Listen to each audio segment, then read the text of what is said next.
The fluorescent lights of Green's Market buzzed overhead as Catherine Hale stood frozen at the customer service counter, her empty basket hanging limply from her trembling hand.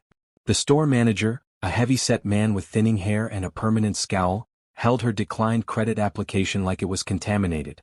"I'm sorry, Ms. Hale, but we can't extend you store credit," he said, his voice carrying across the checkout lanes. "Your application has been denied. Company policy." Catherine felt the heat rise in her cheeks as nearby shoppers turned to stare. A woman in a red coat whispered to her companion, their eyes sliding over Catherine's worn jacket and faded jeans.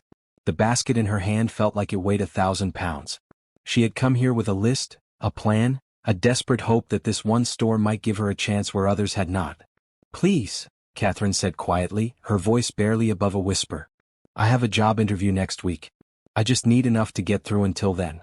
My daughter hasn't had a proper meal in 2 days." The manager's expression didn't soften.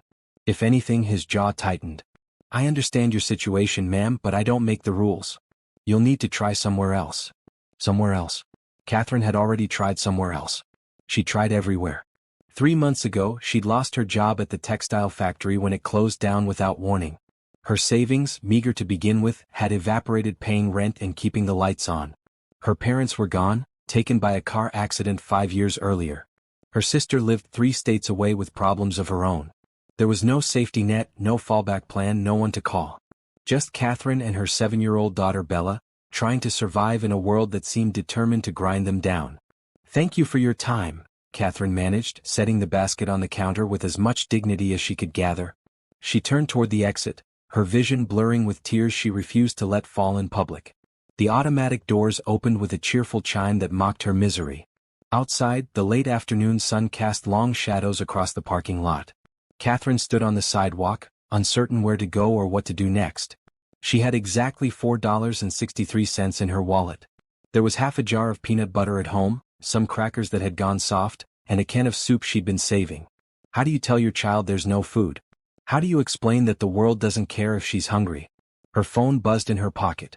A text from Mrs. Rodriguez, the elderly neighbor who watched Bella after school. "Bella keeps asking when you'll be home with groceries. I gave her some cookies, but she says she wants to save her appetite for dinner. Such a sweet girl." Catherine's throat tightened. Bella, with her bright smile and boundless trust that her mother would always take care of her. Bella, who never complained, who colored pictures to cheer Catherine up, who said her prayers every night thanking God for their little apartment and each other. What kind of mother can't even feed her child? "Excuse me." The voice came from behind her, deep and calm. Catherine wiped quickly at her eyes before turning.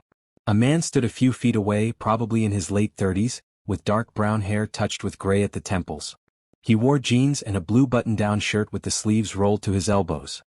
His face was kind, with lines around his eyes that suggested he smiled often. "I'm sorry to bother you," he continued, taking a small step closer. "I was inside the store.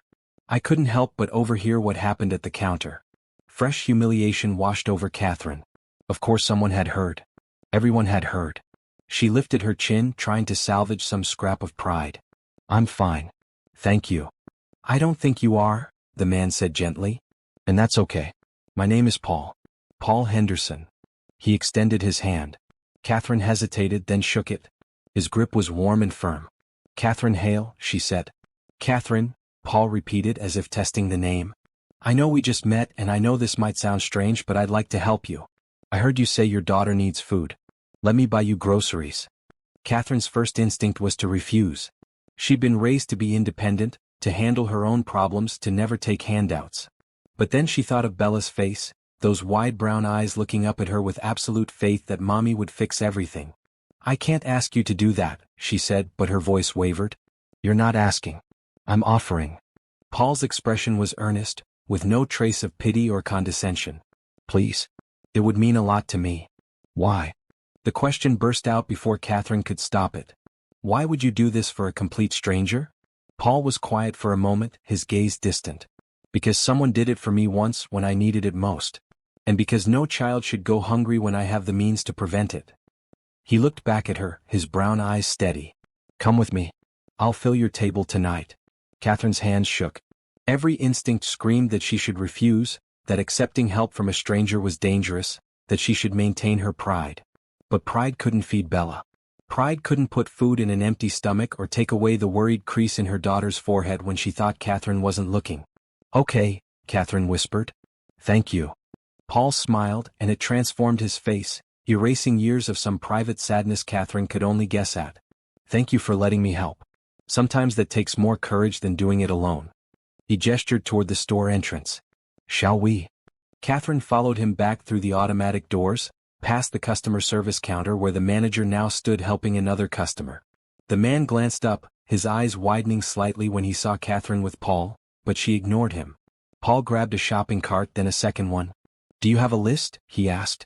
Catherine pulled out the crumpled paper from her jacket pocket, smoothing it against her palm. "Bread, milk, eggs, rice, chicken, vegetables, peanut butter, pasta, sauce, cereal, fruit. The basics. The things that would stretch across a week if she was careful." Paul took the list, studied it, then handed it back. "Let's start there and see what else you might need." They moved through the aisles together. Catherine selected items hesitantly at first, acutely aware of the cost of each thing that went into the cart. But Paul noticed her restraint and quietly added extra items. A larger package of chicken breasts, a variety of fresh vegetables, good coffee, orange juice, a package of cookies. "Does Bella have a favorite cereal?" he asked as they stood in the breakfast aisle. "The one with the marshmallows," Catherine admitted. "But the store brand is fine." Paul put 3 boxes of the name brand into the cart. Every kid deserves their favorite cereal sometimes. They continued through the store. Paul added things Catherine would never have thought to ask for. Spices to make the food taste better, a warm loaf of fresh bakery bread, a roasted chicken from the deli counter that Catherine could serve for dinner tonight. He asked questions about Bella, about her favorite foods and any allergies, and listened carefully to every answer. In the clothing section, Paul paused. "How old is Bella?" "7. She'll be 8 next month." "Does she need winter clothes?" "I noticed it's getting colder." Catherine's throat tightened again. Bella had been wearing the same coat for 2 years, the sleeves now too short, the zipper broken. "She could use a new coat," Catherine admitted quietly. Paul picked out a warm purple coat in Bella's size, thick and well-made, the kind that would last for years. He added a matching hat and gloves, then a few shirts and a pair of sturdy shoes. "You don't have to," Catherine protested weakly. "I know," Paul said simply. "I want to." By the time they reached the checkout, both carts were full. Catherine watched the total climb on the register screen, her heart pounding. $200. $300. $400. The number kept rising, and with it, her sense of overwhelming debt to this stranger who asked for nothing in return. The final total was $647.32. Paul handed over his credit card without blinking, as if this was the most normal thing in the world. The cashier, a young woman with bright green hair, smiled at them like they were a couple doing their weekly shopping together. "Do you need help out to your car?" she asked. "That would be great, thank you," Paul said. A teenage boy in a store vest appeared with a flatbed cart and helped them load all the bags. Catherine followed Paul across the parking lot, still half convinced she was dreaming, that she would wake up any moment back on the sidewalk with her empty basket and empty hands. Paul's car was a modest dark blue sedan, clean but several years old. Not what she'd expected somehow. He popped the trunk and they began loading the bags. "Where do you live?" Paul asked. "I'll help you carry everything inside." Catherine hesitated. Her apartment was in the rundown section of town, in a building with peeling paint and a landlord who only fixed things when threatened with legal action. She didn't want Paul to see how she lived, but she also couldn't carry all these bags on the bus. "Oak Street," she said finally. "The Riverside Apartments. Building C." If Paul recognized the neighborhood's reputation, he didn't show it. "Hop in. We'll get this to your daughter." The drive took 15 minutes through early evening traffic. Paul kept the conversation light, asking about the weather, the city, safe topics that didn't require Catherine to explain her whole sad story. She was grateful for that. She'd told enough of it already. When they pulled into the apartment complex, Catherine directed him to her building. It looked worse than usual in the fading light, the cracked sidewalk, the flickering light over the entrance, the rust stains on the metal railings. "3rd floor, Catherine said. "There's no elevator." "Good exercise," Paul said cheerfully. They made 4 trips up the stairs, arms loaded with bags. Catherine unlocked the door to apartment 3F, her home for the past 3 years. It was small, just 2 bedrooms, a cramped kitchen, and a living room barely big enough for their second-hand couch and TV. But it was clean, she made sure of that. The walls might be scuffed and the carpet stained, but everything was tidy and organized. "Mommy?" Bella burst from her bedroom, her face lighting up like sunrise. She was small for 7, with Catherine's dark brown skin and big eyes, her hair pulled back in 2 puffs tied with yellow ribbons. She wore a blue dress that used to be her favorite but was now a bit too small. "Baby girl," Catherine said, setting down the bags to catch Bella in a hug. "Were you good for Mrs. Rodriguez?" "Yes, ma'am. She taught me how to make a cat's cradle with string." Bella's eyes went wide as she saw the grocery bags. "Is that all food?" "It is," Catherine said. "Thanks to this kind man. Bella, this is Mr. Henderson. Can you say hello?" Bella turned to Paul, suddenly shy. "Hello, Mr. Henderson. Thank you for helping my mommy." Paul crouched down to Bella's level, his expression gentle. "You're very welcome, Bella. And please call me Paul. Mr. Henderson makes me feel old." Bella giggled. "You have gray in your hair like my teacher, Mr. Roberts." "Bella," Catherine said, mortified, but Paul laughed. "I do indeed. Getting older every day." He stood back up, surveying the apartment. His gaze lingered on the portable heater in the corner, the thermostat on the wall that Catherine kept turned low to save money, the window where cold air seeped through gaps in the frame. "Let's get these groceries put away," Paul said, rolling up his sleeves. Together they unpacked everything. Catherine's small refrigerator and cabinets had never been so full. Bella danced around them, exclaiming over each item like it was Christmas morning. The cookies, the fresh fruit, the juice boxes Paul had snuck into the cart. When the roasted chicken came out, Bella's eyes went huge. "A whole chicken. Can we have it for dinner?" "We can," Catherine said, her voice thick. "Why don't you go wash your hands?" Bella scampered off to the bathroom. Paul was folding the empty bags, stacking them neatly by the door. Catherine watched him, this stranger who had appeared out of nowhere and changed everything. "I don't know how to thank you," she said. "This is more than I could have hoped for." Paul shook his head. "You don't need to thank me." Seeing Bella's face was thanks enough. He paused, then continued carefully. "Catherine, I noticed your heater. And the thermostat. It's going to get colder. Do you have heat?" Catherine's face flushed. "The building heat is supposed to come on in another week. Until then, the space heater works fine." Paul's expression suggested he didn't believe that, but he didn't argue. Instead, he pulled a business card from his wallet. "This is my number. If you need anything at all, please call me. Even if it's just to talk." Catherine took the card. It was simple, elegant. Paul Henderson, Henderson Consulting, followed by a phone number and email address. "Consulting?" she asked. "Business consulting. I help companies improve their operations, their efficiency." "It's boring stuff, really?" Paul smiled. "But it pays the bills." Bella returned, her hands dripping wet. Catherine grabbed a towel for her while Paul moved toward the door. "I should get going," he said. "Let you two enjoy your dinner." "Wait," Catherine said impulsively. Paul turned back. "Would you like to stay? For dinner? It's the least I can do, and there's plenty of chicken." Paul's face softened. For a moment, Catherine thought she saw loneliness flicker in his eyes, a mirror of her own.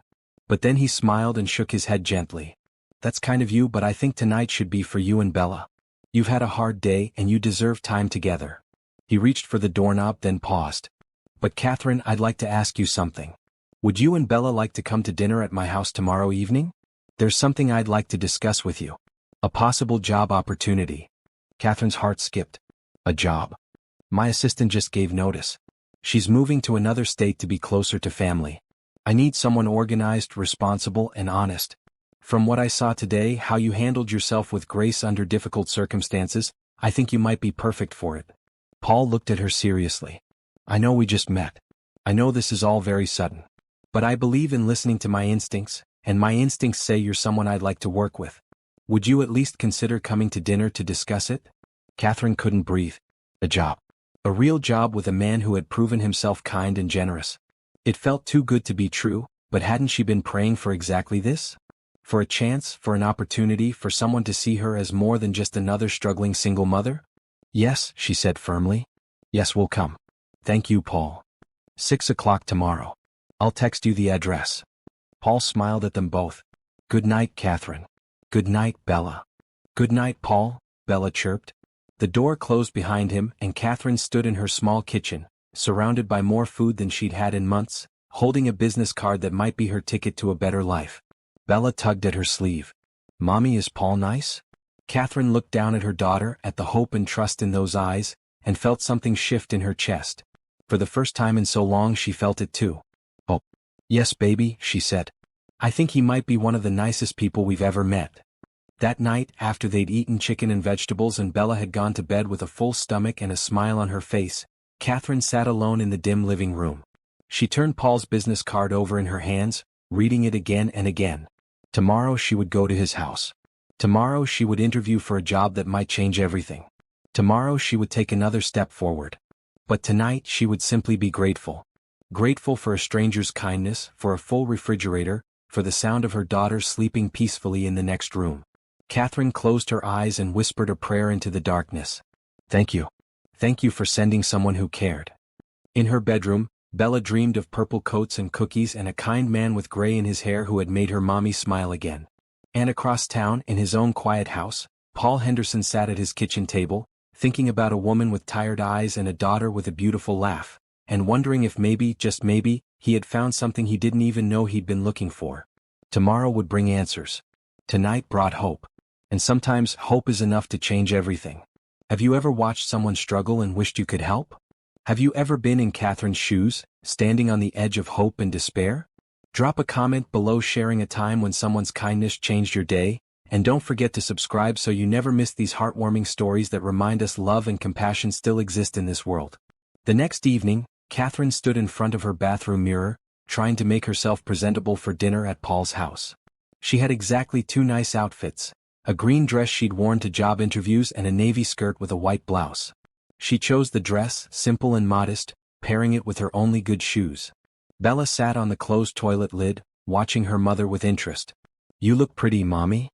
Thank you, sweet girl. Catherine smoothed the dress one more time, then turned to her daughter. Are you ready? Bella nodded eagerly. She wore her best outfit too, a maroon dress with white flowers that Catherine had bought at a thrift store months ago. Her hair was styled in neat braids, tied off with white ribbons. She looked beautiful and innocent, and Catherine's heart swelled with love. Paul had texted the address that morning along with a message, looking forward to seeing you both.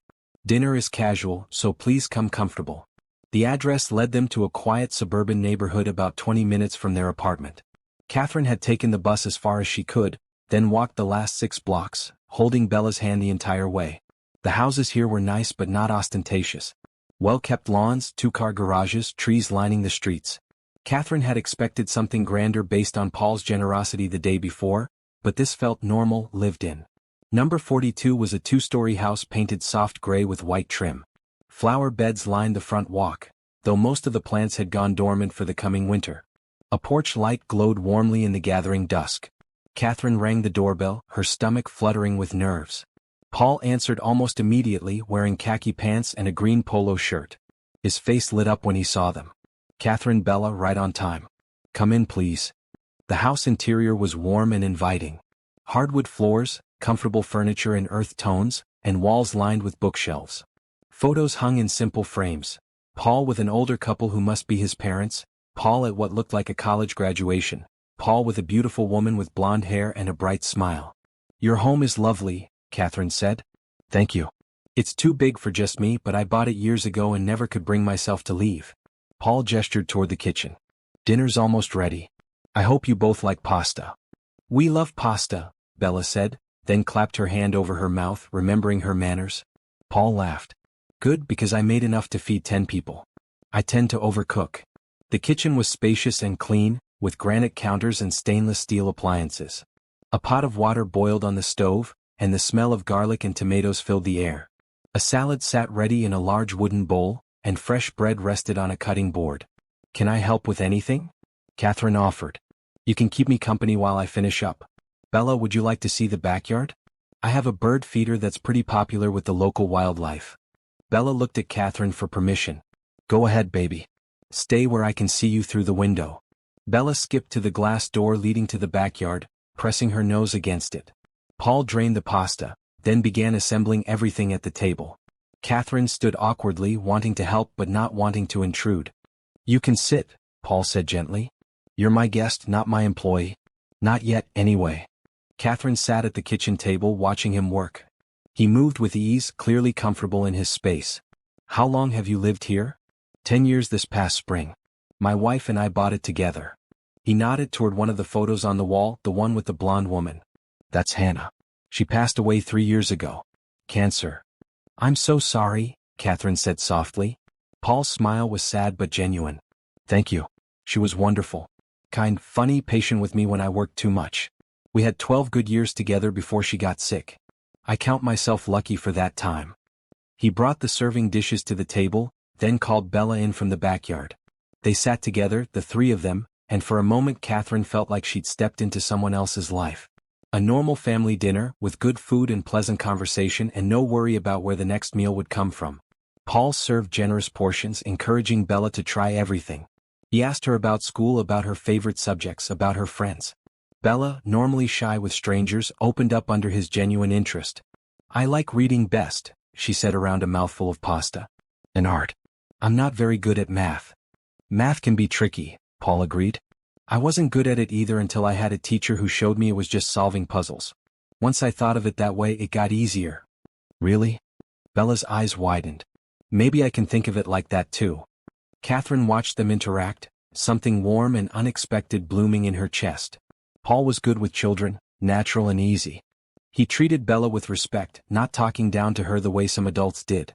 After dinner, Paul brought out dessert, a store-bought chocolate cake that Bella devoured with enthusiasm. Then he suggested they move to the living room to talk. Bella, there are some books on that shelf that belong to my niece, Paul said, pointing. Feel free to look through them if you'd like. Bella settled happily on the floor with a stack of picture books while Catherine and Paul sat on the couch, a respectful distance between them. So, Paul began. The job. Let me tell you what it would involve. He explained that his business, Henderson Consulting, helped companies streamline their operations and improve efficiency. He had about 30 employees across 3 offices in different cities, but his main office was here in town. His assistant managed his schedule, handled correspondence, organized meetings, and generally kept his professional life running smoothly. The hours are flexible, Paul said. 8 to 4, Monday through Friday, with the understanding that life happens. If Bella is sick or has a school event, you work around it. The salary is $60,000 a year to start, with benefits including health insurance, dental, vision, and a retirement plan. Catherine's breath caught.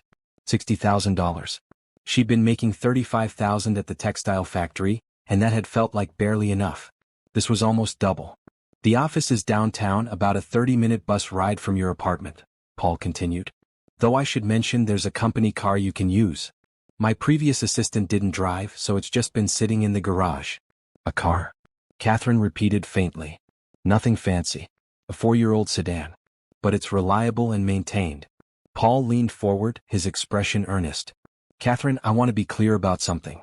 I'm not offering you this job out of pity. I'm offering it because I genuinely think you'd be good at it. Yesterday, watching how you handled yourself, your dignity even when things were terrible, your grace under pressure, that showed me character. That's what I need in someone working closely with me. Skills can be taught. Character can't. Catherine's eyes burned with tears. I don't have any experience as an executive assistant. You raised a polite, kind, happy child on your own in difficult circumstances. You managed a household on next to nothing. Those skills translate. Organization, problem-solving, prioritization, those are exactly what the job requires.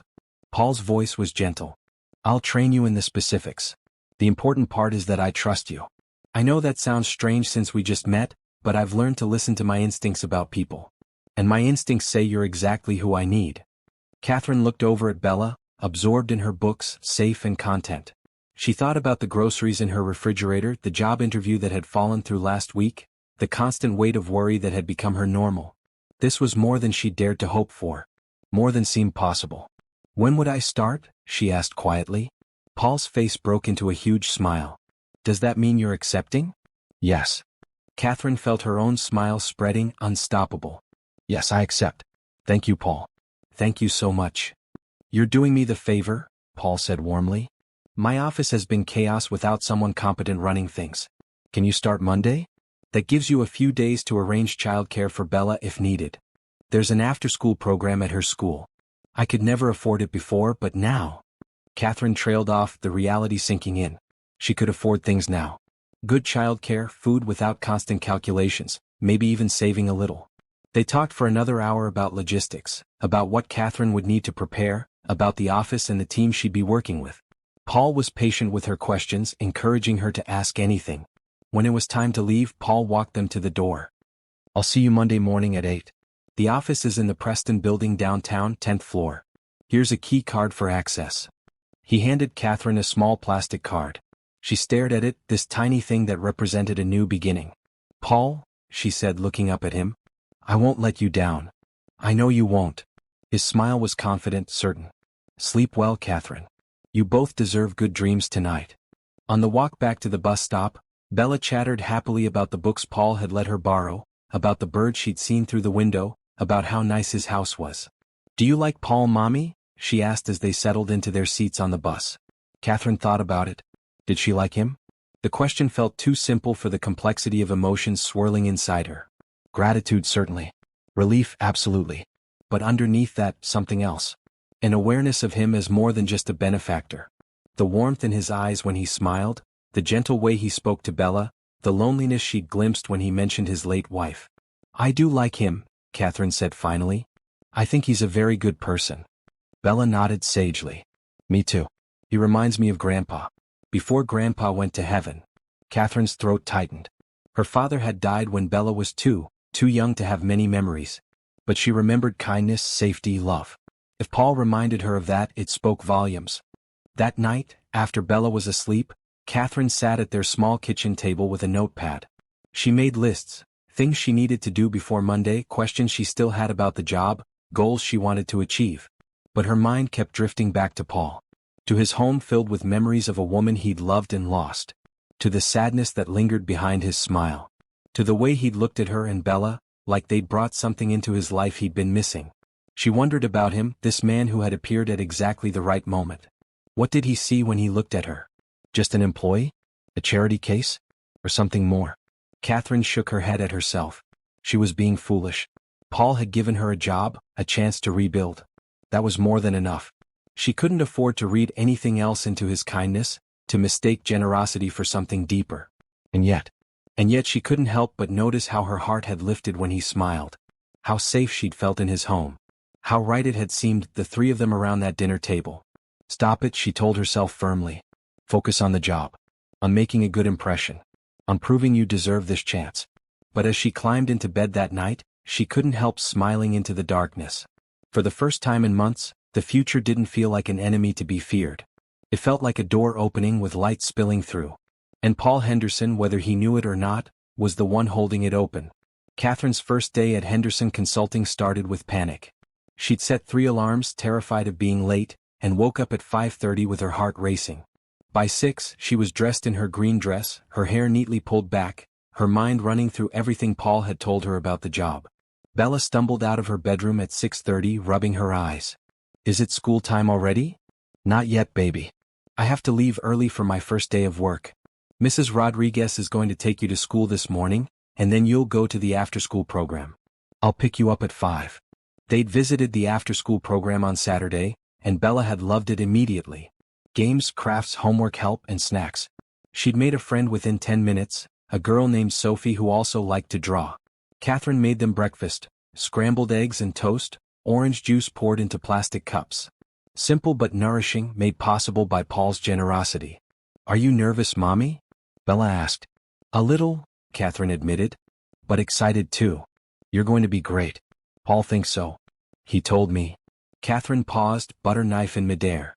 "When did he tell you that?" "At dinner when you were in the bathroom. He said you were smart and brave and that he was lucky you said yes to the job." Bella smiled around her toast. "I said you were the best mommy in the whole world and he said he believed it." Catherine's chest tightened with emotion. She finished making breakfast, blinking back tears. By 7:15 she dropped Bella with Mrs. Rodriguez and was waiting at the bus stop. The morning was crisp and cold, her breath forming clouds in the air. But she had a warm coat now, one she'd bought over the weekend with part of the advance Paul had insisted on giving her.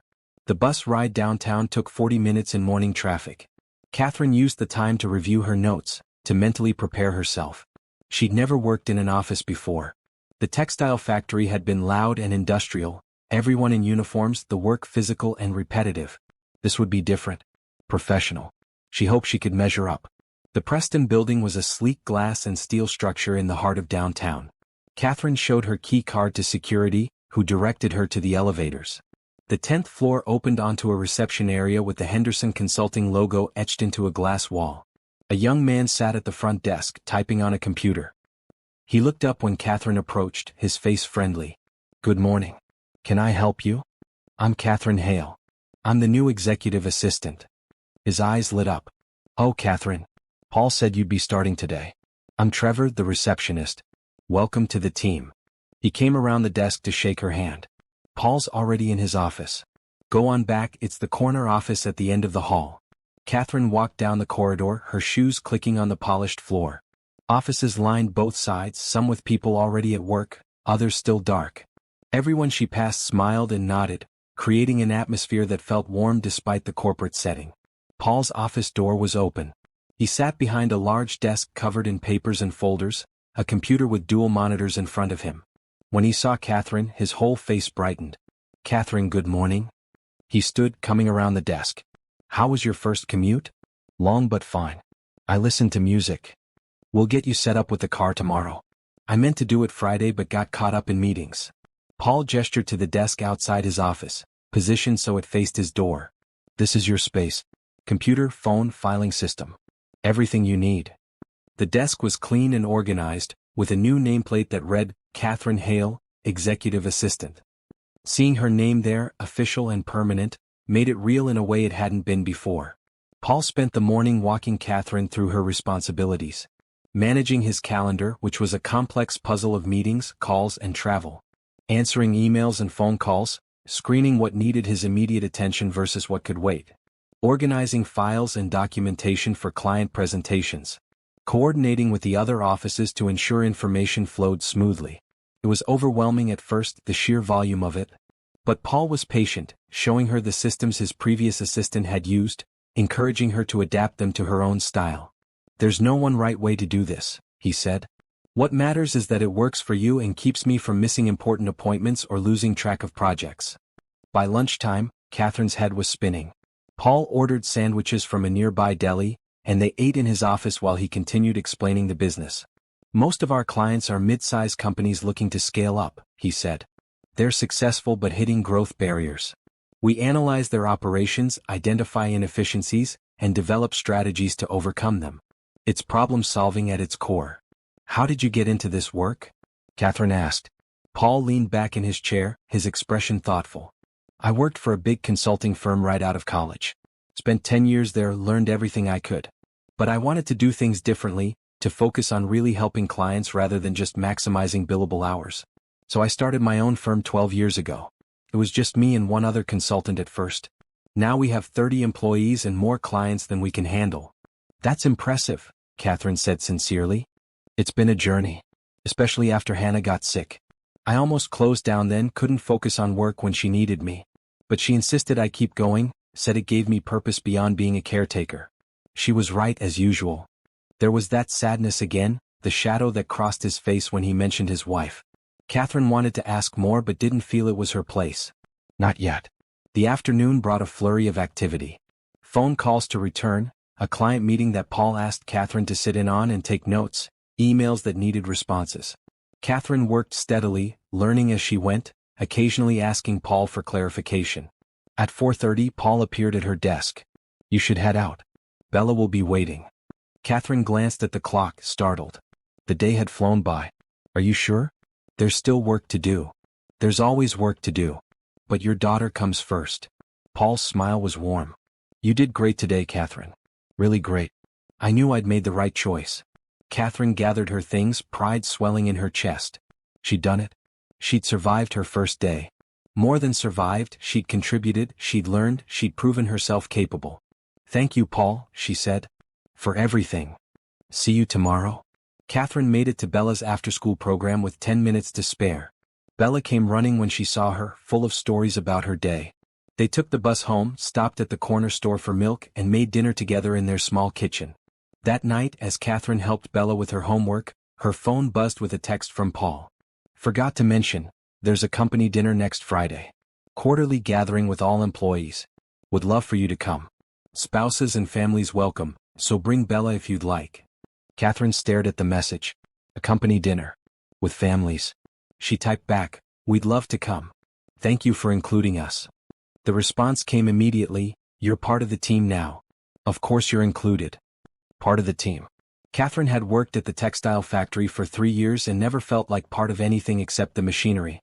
But after one day at Henderson Consulting, Paul made her feel valued, important, seen. Over the next few days, Catherine fell into a rhythm. Wake early, get Bella ready, commute to work, learn and grow throughout the day, pick up Bella, evening routine, collapse into bed. It was exhausting but fulfilling in a way she'd never experienced. The office culture was unlike anything she'd known. People were friendly and collaborative, stopping by her desk to introduce themselves and offer help. Trevor brought her coffee every morning without being asked. A woman named Ruth from accounting took her to lunch and shared stories about working with Paul. "He's the best boss I've ever had," Ruth said over salads. "Fair, honest, genuinely cares about us as people. When my son was in the hospital last year, Paul paid for a private room and visited twice. That's just who he is." Catherine was beginning to see that. The man who had bought her groceries wasn't an anomaly. That generosity, that kindness, it was woven into everything Paul did. On Thursday, Paul called her into his office. "The car is ready. Want to take a test drive during lunch?" They went down to the building's garage where a silver sedan waited. Paul handed her the keys. "It's yours to use whenever you need it. For work, for personal errands, whatever. Just keep it maintained and filled with gas." Catherine slid behind the wheel, her hands trembling slightly. She'd learned to drive as a teenager but hadn't owned a car in years. The bus had been her only option. "The insurance is through the company," Paul continued. "And there's a gas card in the glove box. Don't worry about the costs, it's all covered as part of your employment package." Catherine started the engine, feeling the smooth rumble of machinery responding to her touch. Freedom, she thought. This is what freedom feels like. They drove around the block, Paul giving her directions, encouraging her to get comfortable with the vehicle. By the time they returned to the garage, Catherine was smiling so widely her face hurt. "Thank you," she said for what felt like the 100th time since meeting Paul. "This makes everything so much easier." "That's the point," Paul said simply. "I want you to succeed, Catherine. And success is easier when you're not fighting basic logistics every step of the way." Friday brought the company dinner. Catherine spent 20 minutes that morning deciding what to wear before settling on a blue dress she'd found at a thrift store, simple but elegant. For Bella, she chose the maroon dress from dinner at Paul's house. The event was held at a nice restaurant downtown, the entire back room reserved for Henderson Consulting. Catherine arrived with Bella, immediately intimidated by the crowd of well-dressed professionals mingling with drinks and appetizers. But Paul found them within minutes, his face lighting up. "Catherine, Bella, I'm so glad you came. Let me introduce you around." He guided them through the room making introductions. His employees were warm and welcoming, several crouching down to talk to Bella at her level, asking about school and her interests. Dinner was served at round tables, and Paul made sure Catherine and Bella were seated at his table along with Ruth, Trevor, and a few senior consultants. The conversation flowed easily, everyone sharing stories and laughing. Catherine watched Paul throughout the evening. How he listened intently when people spoke, how he remembered details about their lives, how he made everyone feel important. He was a natural leader, not because he demanded respect but because he earned it through genuine care. At one point, Paul stood and tapped his glass for attention. The room quieted. "I want to thank everyone for another successful quarter," he began. "Our growth continues to exceed expectations, and that's entirely because of the talented people in this room. You work hard, you care about our clients, and you make me proud every single day." He paused, his gaze sweeping the room before landing on Catherine. "I also want to introduce our newest team member. Catherine Hale joined us as my executive assistant this week, and I already can't imagine the office without her. She's organized, dedicated, and brings a fresh perspective that's exactly what we needed. Catherine, would you stand?" Catherine's face flushed as she rose, aware of everyone's eyes on her. But the applause was genuine and enthusiastic, people smiling and nodding encouragement. "Thank you," she managed. "I'm grateful to be here." She sat back down, her heart pounding. Bella squeezed her hand under the table, proud and excited. After dinner, as people mingled over dessert, Paul found Catherine on the restaurant's small outdoor patio, where she'd stepped out for some air. "That was quite an introduction," she said. "I wasn't expecting that. You deserved recognition. You've jumped in head first and haven't complained once, even though I know there's a steep learning curve." Paul leaned against the railing beside her. "How are you really doing? Is the job what you expected?" Catherine considered the question. It's more than I expected. Better. I keep waiting for the other shoe to drop, for this to turn out to be too good to be true. It's not, Paul said quietly. You've earned every bit of it, Catherine. Your position, your salary, the car. None of it is charity. It's compensation for real value you bring to the company. She looked at him, this man who had changed her life in less than 2 weeks. The evening breeze ruffled his hair, and in the soft lighting from the patio lanterns, he looked younger, less burdened. Can I ask you something? Catherine said. Why me? Really? You could have hired someone with experience, someone with references and a resume. Why take a chance on a stranger from a grocery store parking lot? Paul was quiet for a long moment. When he finally spoke, his voice was soft but clear. 10 years ago, I was 28 and newly married. My consulting firm was struggling. I'd taken out loans to start it and they were coming due. I had 1 week to make payroll or lose everything. I went to every bank, every investor I could find. They all said no. He paused, his eyes distant with memory. Then I met a woman named Dorothy Parker. She ran a small investment fund from a 2-room office in a strip mall. I almost didn't go to her, figured she couldn't help. But I was desperate. She listened to my pitch, reviewed my business plan and asked about my wife, my goals, my values. Then she wrote me a check for $50,000. Catherine's breath caught. I asked her why she was taking such a risk on me. You know what she said? Paul smiled softly. She said, because I can see your heart and hearts like yours deserve a chance. That money saved my business. 5 years later, I paid her back with interest. But more than that, I promised her I'd do the same for someone else when I could. That I'd look for people with good hearts who just needed a chance. He turned to Catherine, his expression earnest. When I saw you at that store, humiliated and hurting but still standing tall, still fighting for your daughter, I saw that same thing Dorothy saw in me. A good heart. Someone worth betting on. Paul's voice grew thick. Dorothy died 2 years ago. Cancer like Hannah. But her legacy lives on every time I help someone who needs it. So the question isn't why you. It's how could I not? Tears streamed down Catherine's face. She didn't try to hide them. I don't know what to say. You don't have to say anything. Just keep being who you are. Keep fighting for Bella, keep showing up, keep proving that kindness and hope still matter in this world. Paul reached out and gently squeezed her shoulder. That's more than enough. They stood together in comfortable silence, the sounds of laughter and conversation drifting from inside the restaurant. Catherine felt something shift inside her, a wall she'd built around her heart beginning to crack.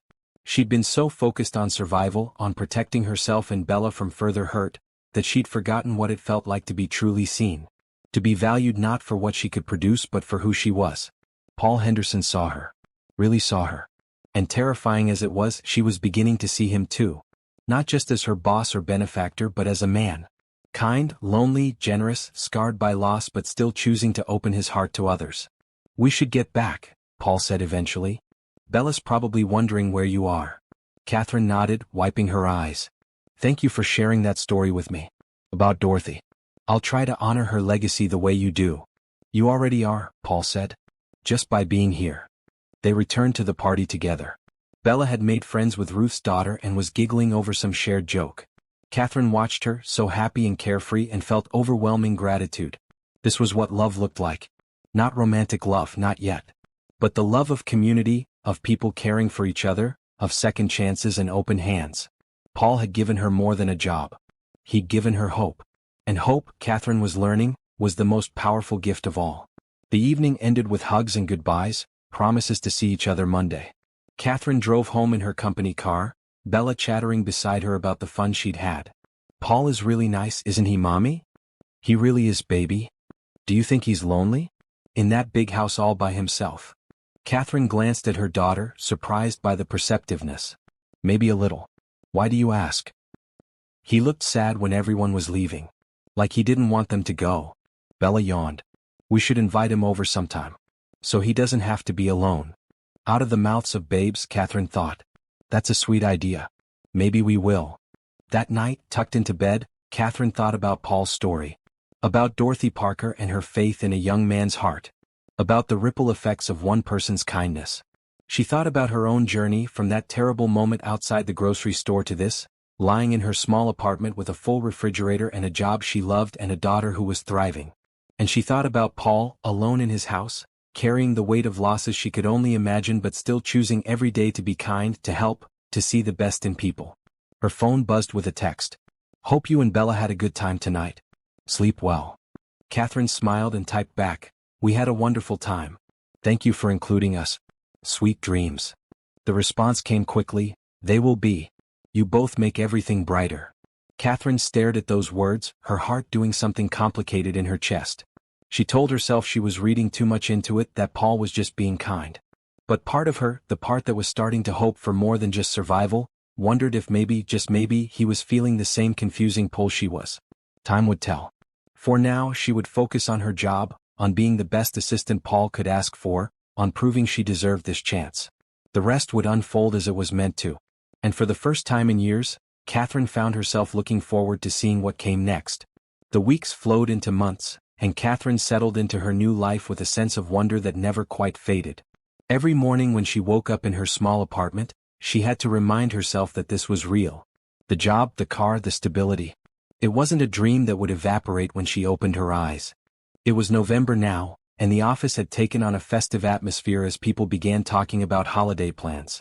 Catherine had been at Henderson Consulting for 6 weeks, and it felt like she'd been there forever. The work had become second nature, her efficiency improving with each passing day. Paul was the kind of boss who made work feel less like obligation and more like collaboration. He trusted her judgment, asked for her opinions, and actually listened when she offered suggestions. When she proposed a new filing system that would make client information easier to access, he'd implemented it immediately and credited her publicly at the next staff meeting. The other employees had welcomed Catherine warmly. Ruth had become a close friend, often inviting Catherine and Bella over for weekend dinners with her family. Trevor always had a joke or funny story to share, brightening even the most stressful days. The senior consultants treated her with respect, never making her feel less important because her role was administrative rather than client-facing. But it was the small moments with Paul that Catherine found herself treasuring. The way he always asked about Bella first thing in the morning. How he'd started keeping a jar of butterscotch candies on his desk because she'd mentioned once that they were her favorite. The genuine interest he showed in her ideas and perspectives. One rainy Tuesday afternoon, Paul called Catherine into his office. She brought her tablet, ready to take notes on whatever project he needed help with. Close the door, he said, his expression serious. Catherine's stomach dropped. In 6 weeks, Paul had never asked her to close the door. Had she made a mistake? Done something wrong? She sat across from his desk, hands folded in her lap, trying to keep her face calm. I need to tell you something, Paul began. And I want you to know that your job is not dependent on your response. Oh no. Catherine's mind raced. Was he about to make an inappropriate advance? Had she misread all his kindness? Paul must have seen the panic in her eyes because he quickly added, It's nothing bad, I promise. Actually, I hope it's good news. He pulled a folder from his desk drawer and slid it across to her. Catherine opened it, finding legal documents inside. She skimmed the first page, not understanding the legal language. What is this? It's a housing assistance program I've set up through the company, Paul explained.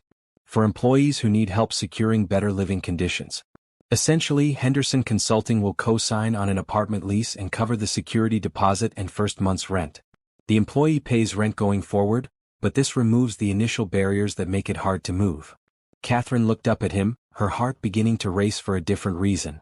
Why are you showing me this? Because your building is scheduled for condemnation, Paul said gently. The city inspection report was published online last week. Faulty wiring, plumbing issues, structural concerns. All residents have 60 days to vacate. The room tilted. Catherine gripped the edge of the desk. What? I haven't received any notice. The landlord is supposed to inform everyone this week. I saw the report during a client meeting, a real estate developer mentioned it. I wanted to tell you before you got blindsided. Catherine's mind whirled. 60 days. She'd need to find a new apartment, come up with deposit money, pass a credit check she'd definitely fail, pack and move with a 7-year-old in tow. The stability she'd just found was crumbling already. Hey, Paul said softly. Breathe, Catherine. This is why I set up the program. You qualify. We can start looking at apartments this weekend if you want. Find you a place that's safe and clean in Bella's school district within your budget. I can't afford much, Catherine said, her voice breaking. Even with this job after expenses, I barely save anything. I know. Which is why the company will subsidize the rent for the first year. You'll pay what you can afford, we'll cover the difference. After a year we'll reassess based on your raises and promotions. Catherine stared at him. Promotions? Paul smiled. You don't think you'll be my assistant forever, do you? You're smart, Catherine. Quick learner, natural problem solver. I see management potential. Give it another year and you could be running one of our departments if you wanted. She couldn't speak. Couldn't process what he was offering. It was too much, too generous, too impossibly kind. I don't understand why you keep helping me, she whispered. Paul leaned back in his chair, his expression thoughtful. Do you remember at the company dinner when I told you about Dorothy Parker? Catherine nodded. What I didn't tell you was that she had a daughter. A beautiful, bright girl named Sarah who died in a car accident when she was 8 years old. Paul's voice grew thick. Dorothy told me once that the hardest part of losing Sarah was knowing she'd never get to see what her daughter could have become. Never get to watch her grow, achieve, thrive. He paused, looking directly at Catherine. When I see you and Bella, I think about Dorothy and Sarah. About potential cut short, about mothers who fight for their children, about little girls who deserve every chance to become everything they're meant to be. Paul's eyes were bright with unshed tears. Helping you isn't charity, Catherine. It's honoring the people I've loved and lost by making sure their values live on. By making sure that when I see a mother and daughter who need help, I don't walk by. I stop. I reach out. I give them the chance Dorothy gave me. Catherine was crying now, tears streaming down her face. You're a good man, Paul Henderson. I try to be. Some days are easier than others. He pushed a box of tissues across the desk. So what do you say? Can I help you find a better home for you and Bella? Yes, Catherine said through her tears. Yes, please. And thank you. Always thank you. That Saturday, Paul picked up Catherine and Bella in his car, and they spent the day visiting apartments. He'd compiled a list of places in good neighborhoods with reasonable rents, all within Bella's school district. The first two were decent but small, not much better than what they currently had. The third was perfect. It was a 2-bedroom apartment in a renovated building with on-site laundry, a small playground out back, and a community room for residents. The unit itself had gleaming hardwood floors, updated appliances, fresh paint and soft cream colors. Large windows let in floods of natural light. The bedrooms were spacious, the bathroom modern, the kitchen had actual counter space. Bella ran from room to room, exclaiming over every feature. Mommy, look. My room has a window seat. And there's a closet big enough for all my clothes and toys. Catherine stood in the middle of the living room, turning in a slow circle. She could picture them here. Bella doing homework at the kitchen table. Weekend mornings making pancakes in that beautiful kitchen. Quiet evenings reading together on a couch that would actually fit in the space. What do you think? Paul asked quietly. It's perfect, Catherine breathed. But the rent is within the program budget. You'd pay $600 a month, the company covers the rest. Lease is for 2 years with an option to renew. $600. Catherine currently paid $550 for a place that was literally being condemned. An extra $50 a month for this beautiful, safe, clean apartment. I want it, she said firmly. We want it. Paul grinned. Then let's go talk to the landlord. The application process was surprisingly simple with Henderson Consulting as co-signer. The landlord, a kind older woman named Mrs. Chin, was delighted to have responsible tenants. They could move in December 1st, just 3 weeks away. That evening, Paul took them to dinner to celebrate. They went to a family restaurant with red vinyl booths and a menu of comfort food. Bella ordered chicken fingers and talked non-stop about decorating her new room.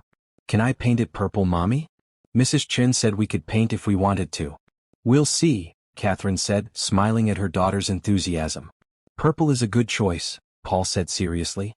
It's the color of royalty. Perfect for a princess. Bella giggled. I'm not a princess. Are you sure? You seem pretty royal to me. Paul winked at her, and Bella dissolved into laughter.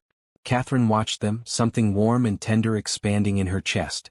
Paul was so good with Bella, treating her like a person rather than just a kid. He listened to her opinions, asked her questions, made her feel important.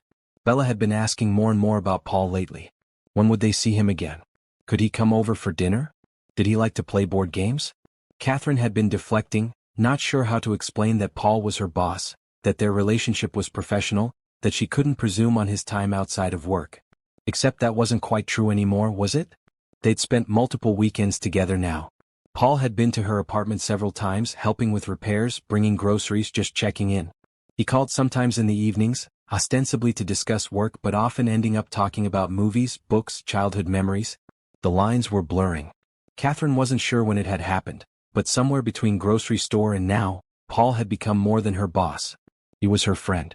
And if she was honest with herself, she was starting to wish he could be even more than that. But that was dangerous thinking. Paul was her employer. He held her financial security in his hands. Getting involved romantically would be complicated at best, disastrous at worst. And besides, Paul had given no indication he saw her as anything other than an employee he wanted to help. Had he? Catherine thought about the way he looked at her sometimes, his gaze lingering just a moment too long. The way he found excuses to be near her, to touch her shoulder when passing her desk, to lean close when reviewing documents. The way his whole face lit up when she walked into a room. Or maybe she was imagining it, projecting her own growing feelings onto him. "Earth to Catherine," Paul said, waving a hand in front of her face. "You okay? You zoned out." "Sorry. Just thinking about the move. All the packing." "I can help with that," Paul offered immediately. "I have a truck we can use and I know several employees who'd be happy to pitch in. We'll make a party of it." "You've already done so much," Catherine protested. "And I'll keep doing it as long as you need help." "That's what friends do, Catherine." "Friends?" The word settled over her, both comforting and frustrating. Yes, they were friends. But Catherine was beginning to want more than friendship, even as she told herself it was impossible. They finished dinner and Paul drove them home. When they pulled up outside Catherine's building, Bella was asleep in the back seat, her head resting against the window. "I'll carry her up," Paul said, gently lifting Bella into his arms. Catherine unlocked the apartment, turning on lights as Paul carried Bella to her bedroom. He laid her carefully on the bed, and Catherine removed her shoes and covered her with a blanket. Bella murmured something in her sleep and rolled over, not waking. In the living room, Paul lingered near the door. "I should get going. Let you rest." "Paul," Catherine said, the word coming out before she could think better of it. "Why are you really doing all this?" He turned to face her fully. "I told you. Dorothy's legacy, helping people who need it. It's more than that though, isn't it? The time you spend with us, the personal attention. You could just write a check and call it charity. But you're here in my apartment at 8 o'clock on a Saturday night, having spent the entire day helping me apartment hunt and move and build a better life." Catherine took a breath. "Why?" Paul was quiet for a long moment. When he spoke, his voice was soft and raw. "Because you remind me what it feels like to hope," he said. "These past 3 years since Hannah died, I've just been going through the motions. Work, home, sleep, repeat. I was successful but empty. Then I saw you outside that grocery store and something woke up inside me. A reminder that there's still good in the world, still people worth fighting for, still reasons to care." He stepped closer, his brown eyes intense. "You and Bella brought light back into my life, Catherine. Every smile, every laugh, every small victory. Watching you grow stronger, more confident. Seeing Bella thrive. Matters to me. You matter to me." Catherine's breath caught. "As an employee? As a person," Paul said firmly. "As a friend. As someone I care about deeply." He paused, seeming to struggle with something. "I know the power dynamic is complicated. I'm your boss, your financial support. I would never want you to feel obligated or pressured." "I don't," Catherine said quickly. "Paul, everything you've given me I'm grateful for. But that gratitude doesn't define how I feel about you. How do you feel about me?" The question was barely a whisper. Catherine's heart pounded. This was it, the moment of truth. She could deflect, keep things professional and safe. Or she could be brave. "I think about you all the time," she admitted. "Not just as my boss but as a man. A kind, generous, lonely man who deserves to be happy. When I'm with you I feel safe and seen and valued. You make me want to be better, do better. And lately I've been hoping that maybe you feel even a fraction of what I'm feeling." Paul closed the remaining distance between them, his hands coming up to cup her face gently. "More than a fraction. So much more." He kissed her then, soft and sweet and full of longing. Catherine's hands came up to grip his shoulders, and she kissed him back, pouring months of suppressed emotion into that single perfect moment. When they finally pulled apart, both breathless, Paul rested his forehead against hers. "I didn't plan this," he said. "Didn't expect to fall for you. But I have, Catherine. Completely." "I've fallen for you too," she whispered. "I tried not to, told myself it was impossible. But my heart didn't listen." They kissed again, longer this time, deeper. When they finally separated, Paul was smiling, his eyes bright with joy. "We should probably talk about this," he said. "Figure out what it means for work, for your position." "Tomorrow?" Catherine said. Tonight, can we just be happy? Tonight, we can be anything you want. They sat together on her worn couch, Catherine curled into Paul's side, his arm around her shoulders. They talked for hours about everything and nothing. Their childhoods, their dreams, their fears. The conversation flowed easily, punctuated by kisses and laughter. At midnight, Paul reluctantly pulled away. I should go. Let you sleep. Catherine walked him to the door. Thank you for today. For everything. Thank you for taking a chance on me, Paul said, kissing her forehead. On us. After he left, Catherine stood in her small apartment, touching her lips where he'd kissed her, hardly able to believe what had just happened. She'd come so far from that terrible day at the grocery store. From desperation and despair to this moment of pure joy. She had a job she loved, a beautiful new apartment waiting, and a man who saw her, truly saw her, and wanted to build something real. In her bedroom, Bella slept peacefully, safe and secure. Tomorrow Catherine would start packing for their move. She'd continue excelling at her job. She'd navigate the complexity of dating her boss. But tonight, she would simply savor this feeling. This hope. This love that was just beginning to bloom. Paul had promised to fill her table that first night. He'd done so much more. He'd filled her heart. And Catherine knew with absolute certainty that this was just the beginning of something beautiful. Want to see where this beautiful love story leads? Subscribe now so you don't miss a single moment of Catherine and Paul's journey, and drop a comment sharing your thoughts about their relationship. Do you think they can make it work despite the complications? Moving day arrived on a crisp Saturday morning in early December. Catherine had spent the past 2 weeks packing their belongings into boxes, sorting through years of accumulated items, deciding what to keep and what to let go. True to his word, Paul arrived at 8 a.m. with a moving truck and 6 volunteers from Henderson Consulting. Ruth came with her husband and teenage son. Trevor brought his boyfriend Marcus. 2 of the senior consultants, James and Patricia, showed up with coffee and donuts for everyone. The small apartment filled with people and energy. Within 3 hours, everything Catherine and Bella owned was packed into the truck. Mrs. Rodriguez came out to say goodbye, hugging them both and making Catherine promise to visit.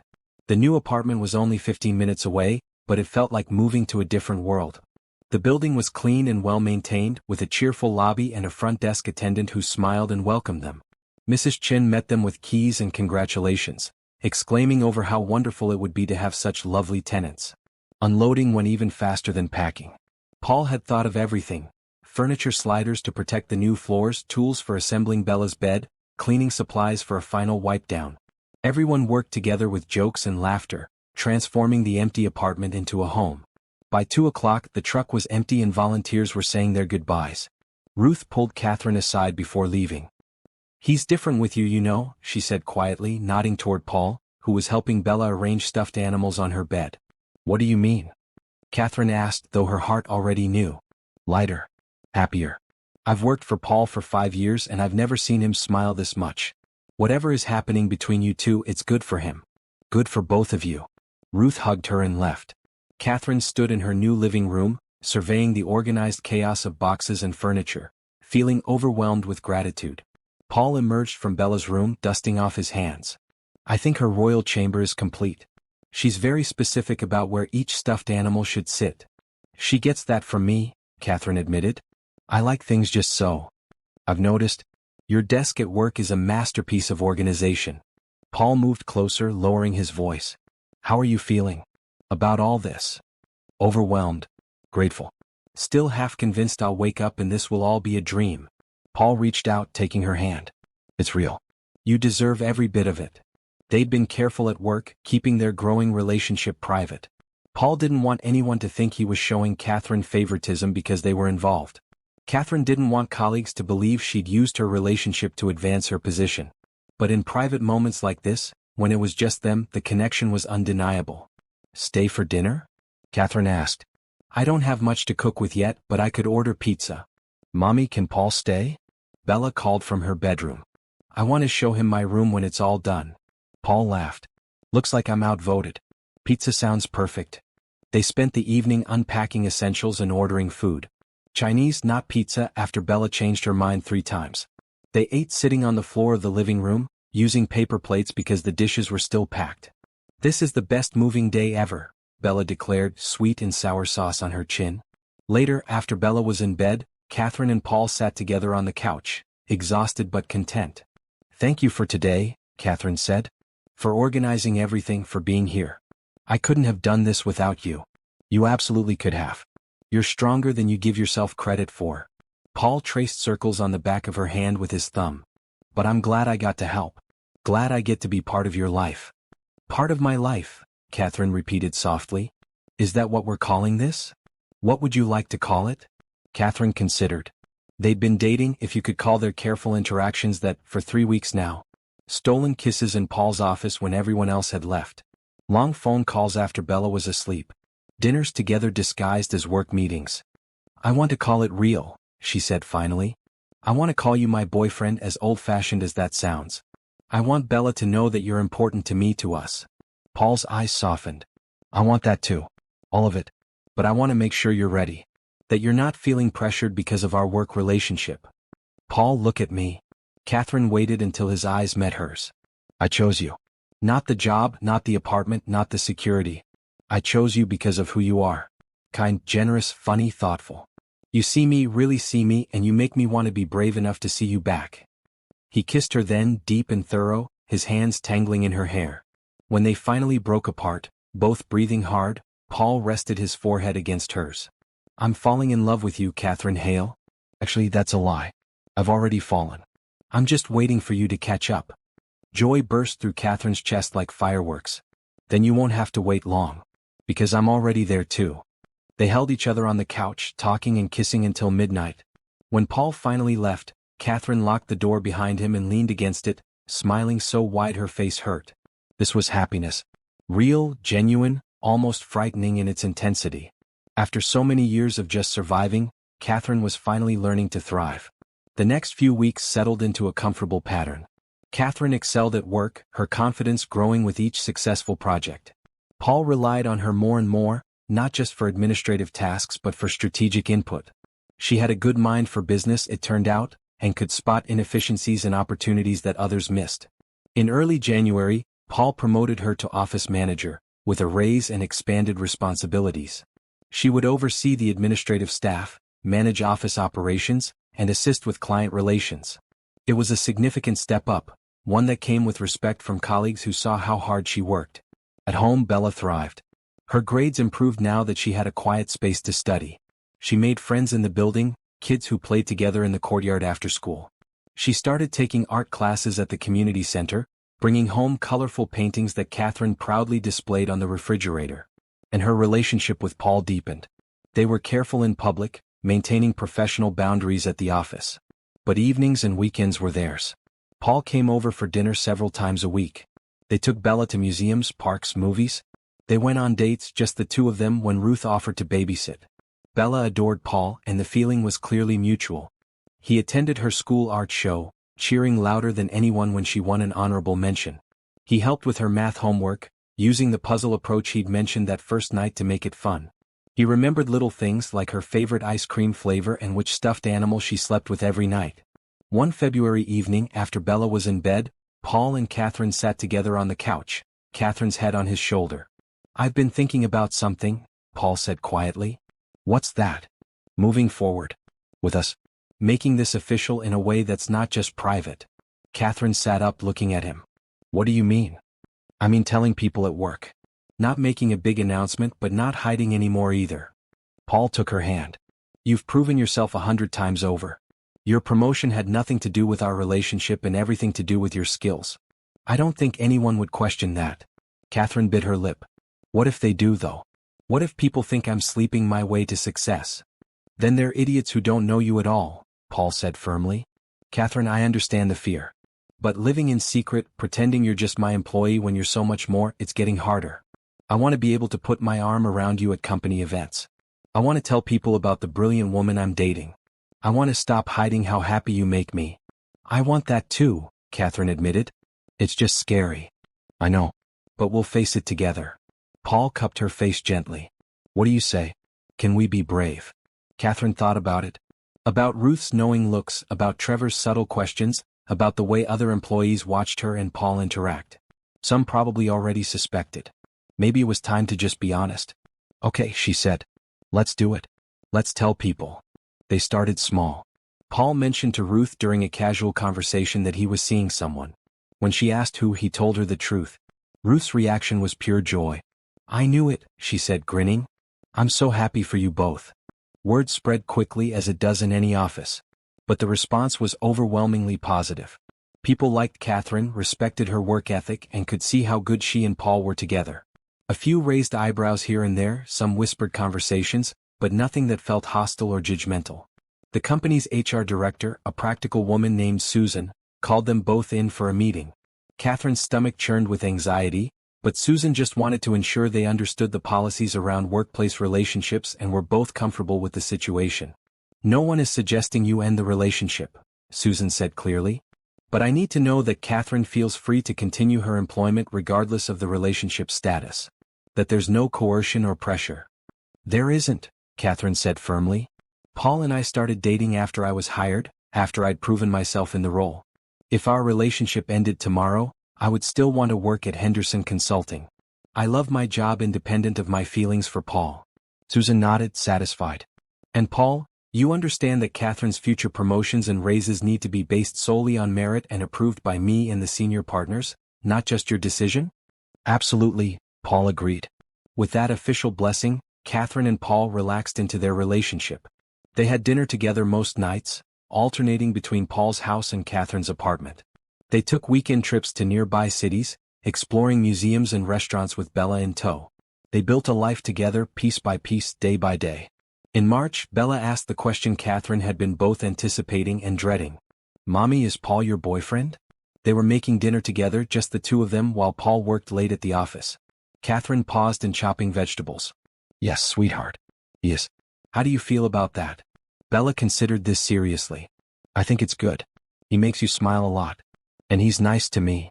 "He is very nice to you. Do you like having him around?" "Yeah. He's fun. And he doesn't treat me like a baby." Bella paused. "Does this mean he might be here all the time? Like living here?" Catherine's heart skipped. She and Paul hadn't discussed that yet. "Would you want that?" "Maybe. Can I think about it?" "Of course you can, baby. This is your home too. Any big decisions we make together." That night, after Bella was asleep, Catherine called Paul. "Bella asked if you're my boyfriend today." "What did you tell her?" "The truth. That you are, and that I care about you a lot." She took it well. Catherine paused. "She also asked if you might live with us someday." Paul was quiet for a moment. "What did you say to that?" "That she could think about how she'd feel about it." "But Paul, we haven't even discussed that. I don't want to move too fast." "We're not," Paul assured her. "We've been together 5 months. We're taking our time building something real. Whenever we're ready to talk about next steps, we will. There's no rush." But Catherine could hear the hope in his voice, the same hope that was blooming in her own chest. The idea of waking up next to Paul every morning, of building a family together, of making their relationship permanent and official. It was terrifying and wonderful in equal measure. Over the next few months, their relationship continued to deepen. Paul met Catherine's sister during a video call, charming her immediately with his genuine interest in her life. Catherine met Paul's parents when they visited from Florida, and they adored her, especially the way she made their son happy again. Work remained fulfilling. Catherine discovered she had a talent for managing people, for creating systems that helped the office run smoothly. Paul continued to expand her responsibilities, preparing her for even bigger roles in the future. In May, on Catherine's birthday, Paul took her to dinner at an upscale restaurant. They'd left Bella with Ruth for the evening, one of their rare dates alone. Over dessert, Paul reached across the table and took her hand. "I have something for you," he said, pulling a small box from his pocket. Catherine's breath caught. It was too small to be a ring box, but still her heart raced. Inside was a delicate silver necklace with a small heart pendant, a tiny diamond glittering at its center. "Paul, it's beautiful," she breathed. "The heart represents what you've given back to me," he said softly.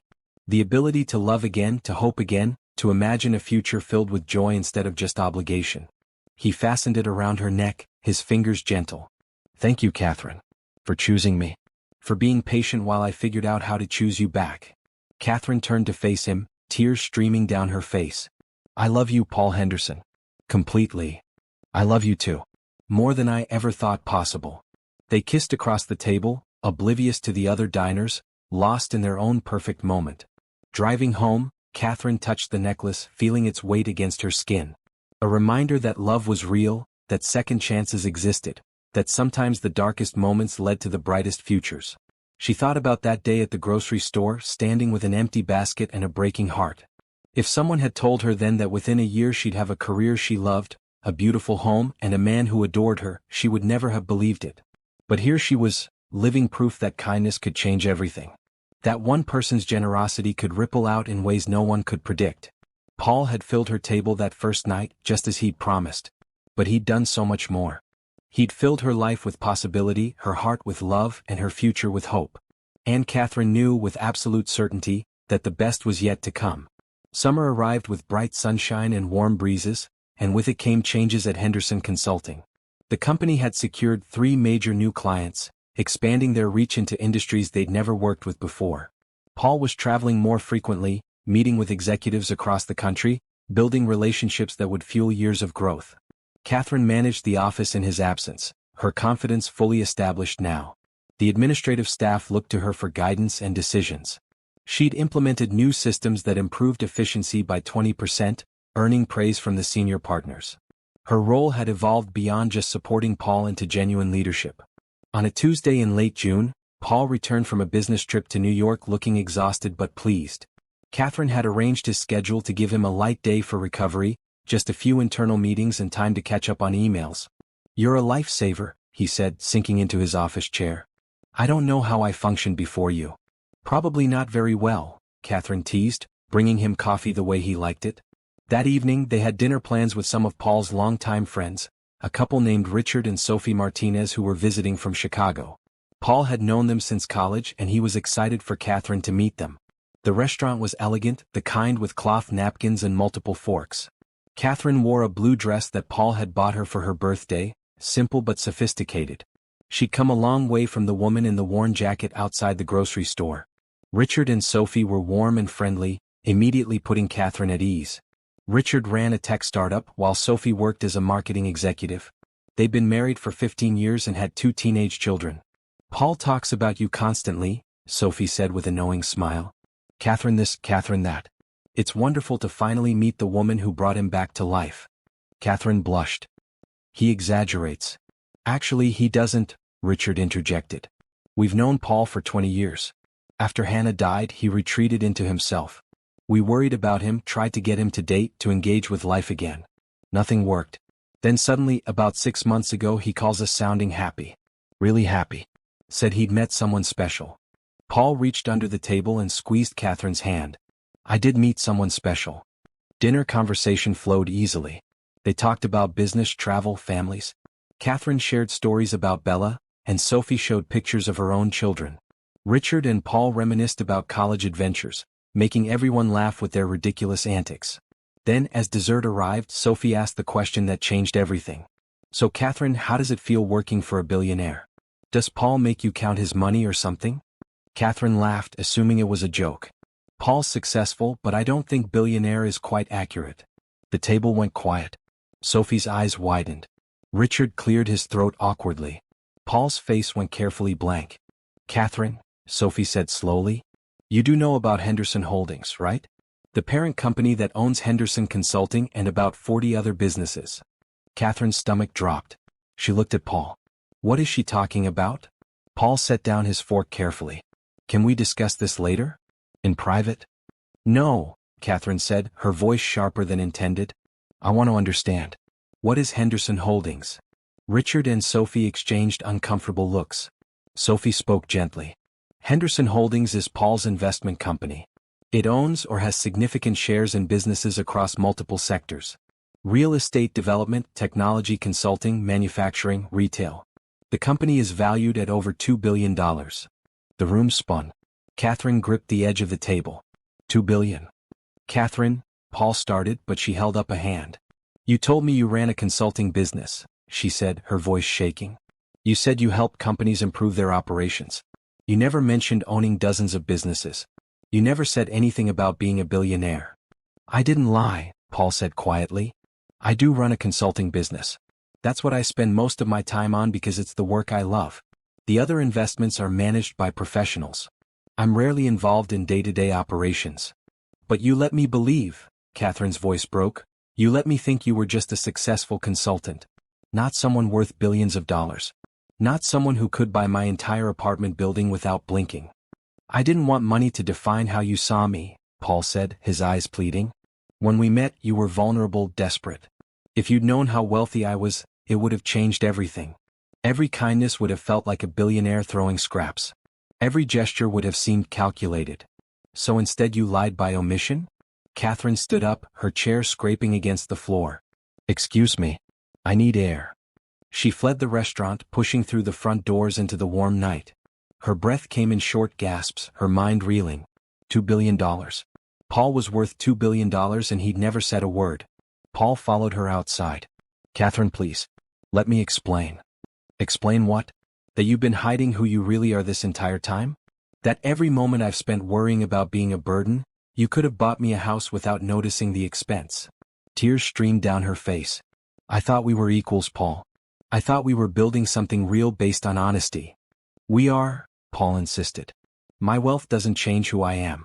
I'm still the same person who bought you groceries, who helped you move, who fell in love with you and Bella. But it does change things, Catherine said. Don't you see? I've been so grateful for every little thing you've done, so careful not to ask for too much, so worried about taking advantage of your generosity. And the whole time what you've given me is less than pocket change to you.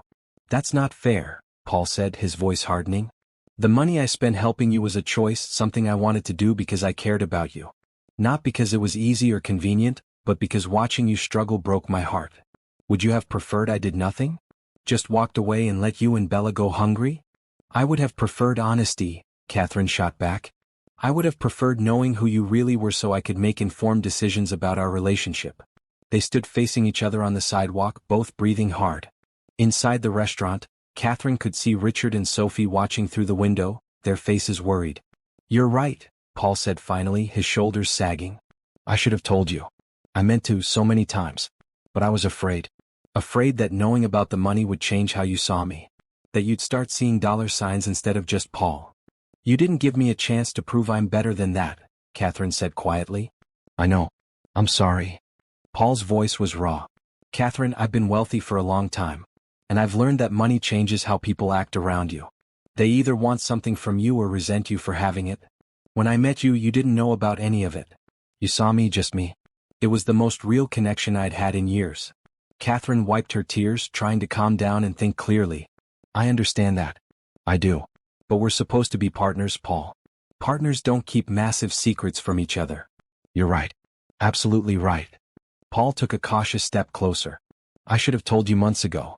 I kept finding reasons to wait, telling myself the timing wasn't right. That was cowardly. I'm sorry. Catherine looked at this man she'd fallen in love with, seeing him in a new light. Still kind, still generous, but also human and flawed, carrying his own fears and insecurities. Is there anything else? She asked. Any other massive revelations I should know about? No. I promise. That's it. Paul met her eyes. I'm a man who loves you and Bella, who wants to build a life with you, who happens to have more money than he knows what to do with. That's the whole truth. Catherine took a deep breath. I need some time to process this. It's a lot. Of course. Take all the time you need. Paul's expression was devastated. Are we okay? Are we going to be okay? I don't know yet, Catherine said honestly. I love you, Paul. That hasn't changed. But I feel like I don't fully know who you are, and that scares me. I'm still the same person you've known for the past 8 months, Paul said desperately. The money doesn't change that. Doesn't it though? Catherine shook her head. I need to go home. Tell Richard and Sophie I'm sorry for ruining dinner. Let me drive you. No. I need to be alone right now. Catherine pulled out her phone to call a car service. Paul looked like he wanted to argue but didn't. Will you call me? When you're ready to talk. Yes, I will. I just need time. The car arrived and Catherine got in, leaving Paul standing on the sidewalk, his hands in his pockets, looking more alone than she'd ever seen him. On the drive home, Catherine's mind raced. $2 billion. It was an incomprehensible amount of money. More than she could earn in 100 lifetimes. And Paul had it, controlled it, used it to reshape the world around him. Including her world. Her apartment, her job, her car, her financial security. All of it came from Paul's vast wealth. She'd thought she was building independence, proving her own worth. But was any of it real if it was all funded by a billionaire? At home, after paying the babysitter and checking on Bella, Catherine sat in her living room with the lights off, staring at nothing. Her phone buzzed constantly.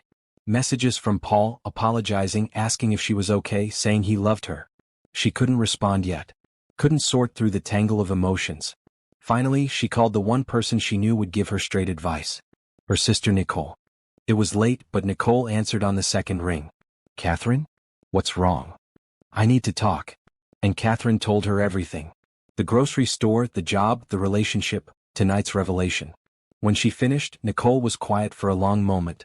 "Okay," she said finally. "I'm going to ask you some hard questions and I need you to really think about the answers." "Okay." First question. Has Paul ever made you feel less than because you needed help? Catherine thought about it. No. Never. Has he ever held his money or generosity over your head? Used it to control you or make demands? No. Does he treat you as an equal in your relationship? Listen to your opinions, respect your decisions, value your input? Yes. Always. And most importantly, Nicole said, her voice gentle, do you love him? Not what he can provide, but him as a person. Tears streamed down Catherine's face. Yes. So much. Then here's what I think, Nicole said. Paul made a mistake not telling you about his wealth sooner. That's true. But his reasons, protecting what you had together from the complications money brings, I can understand that. The question isn't whether he has billions. It's whether he's the same man you fell in love with. Is he? Catherine closed her eyes, thinking about Paul. His kindness with Bella, his patience teaching her the job, his vulnerability when talking about Hannah. The way he laughed at bad jokes and cried during sad movies. How he always asked about her day and really listened to the answer.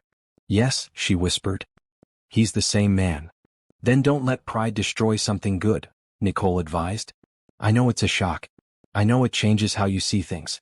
But if the core of who he is hasn't changed, if he still treats you well and loves you genuinely, then the number in his bank account shouldn't matter. They talked for another hour, Nicole helping Catherine work through her feelings.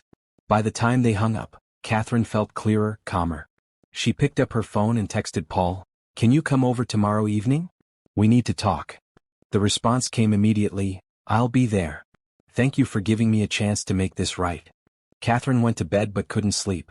She kept thinking about Paul's face when she'd left him on the sidewalk, the devastation in his eyes. He'd made a mistake, yes.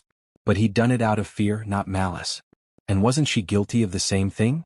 Hiding her own fears and insecurities, presenting the version of herself she thought Paul wanted to see? Real relationships required vulnerability. It required trusting someone with the messy, complicated truth of who you were. Paul had failed at that tonight, but he was trying. And Catherine needed to try too. The next evening, Paul arrived at 7, looking nervous and exhausted. Catherine let him in, gestured to the couch. "Bella's at a friend's house for a sleepover," she said. "We can talk freely." Paul sat on the edge of the couch, his hands clasped between his knees. "Catherine, I am so sorry. You were right, I should have told you. I was selfish and scared and I hurt you because of it. That's inexcusable." Catherine sat across from him in the armchair, maintaining some distance while she organized her thoughts. "You did hurt me," she said. "Not because of the money itself, but because you didn't trust me with the truth. You made that choice for both of us, deciding I couldn't handle knowing who you really were." "I was wrong," Paul said simply. "Completely wrong." "You were," Catherine agreed. "But I've been thinking about why you did it and I understand the fear. Money does change things. I've seen it already in how people at the office sometimes treat me differently once they knew we were dating. I imagine it's 1,000 times worse when you're talking about billions." She leaned forward, meeting his eyes. "But Paul, if we're going to have any kind of future together, we have to trust each other completely. No more secrets, no more protecting each other from difficult truths. We're partners and partners don't hide things." "You're right. Absolutely right." Paul's voice was thick with emotion. "I promise complete honesty from now on. About everything. I need to know about your life," Catherine continued. "The businesses, the investments, what your world really looks like. Not because I want access to your money, but because I want to understand who you are fully." "I'll tell you anything you want to know," Paul said eagerly. "Every detail, every number. I'll show you exactly what my financial situation is so there are no more surprises." Catherine nodded. "And I need you to understand something too. I fell in love with you before I knew about any of this. The man who bought me groceries, who helped me find an apartment, who plays board games with my daughter and listens to her endless stories about school. That's the Paul the first love. The billions don't change that. Paul's face crumpled with relief. You still love me? Of course I still love you, Catherine said, her own tears flowing now. I was hurt and shocked and confused, but that didn't erase 8 months of building something real together. You're still you, Paul. Just you with a much larger bank account than I realized. Paul crossed the space between them, kneeling in front of her chair and taking her hands. I love you so much, Catherine. You and Bella, you're my family. You're what matters, not the money or the businesses or any of it. Without you, it's all just numbers on a page. Catherine cupped his face in her hands. Then help me understand your world. Teach me about what you do, who you are when you're managing all these companies. Don't hide parts of yourself because you're afraid I'll judge you. I won't, Paul promised. Starting now, complete transparency. They talked late into the night. Paul explained Henderson Holdings, how he built it over 15 years through smart investments and strategic acquisitions. He showed her financial statements on his phone, helping her understand the scope of his wealth and how it was managed. Most of it is tied up in the businesses, he explained. I don't have $2 billion sitting in a bank account. But my net worth, the value of everything I own, it's in that range. And the consulting business? Catherine asked. That's my passion project. It doesn't generate the most revenue compared to my other holdings, but it's the work I love most. Helping companies solve problems, that's what energizes me. Paul smiled softly. Everything else, the investments and holdings, those are just means to an end. Ways to ensure financial security so I can focus on the work that matters. Catherine absorbed this new information, fitting it into her understanding of who Paul was. What about charity? Do you give a lot away? About 30% of annual profits go to various foundations and causes. Education, medical research, poverty relief. I've been doing it quietly for years. Why quietly? Paul shrugged. Because the point isn't recognition. It's helping. Though I've been thinking lately about being more public with it, using my platform to encourage others to give. They talked until midnight, Paul answering every question Catherine had. By the end, she felt like she finally knew the complete picture of the man she loved. Can I stay? Paul asked quietly. Just hold you while we sleep? I've missed you so much the past 2 days. Catherine nodded and they moved to her bedroom. They lay together in the dark, Paul's arms around her, both finding comfort in the closeness. I'm sorry I wasn't honest from the beginning, Paul whispered into her hair. I'm sorry I ran away instead of staying to work through it, Catherine replied. We're learning, Paul said. Learning how to be together, how to navigate the complicated parts. That's okay. As long as we keep choosing each other.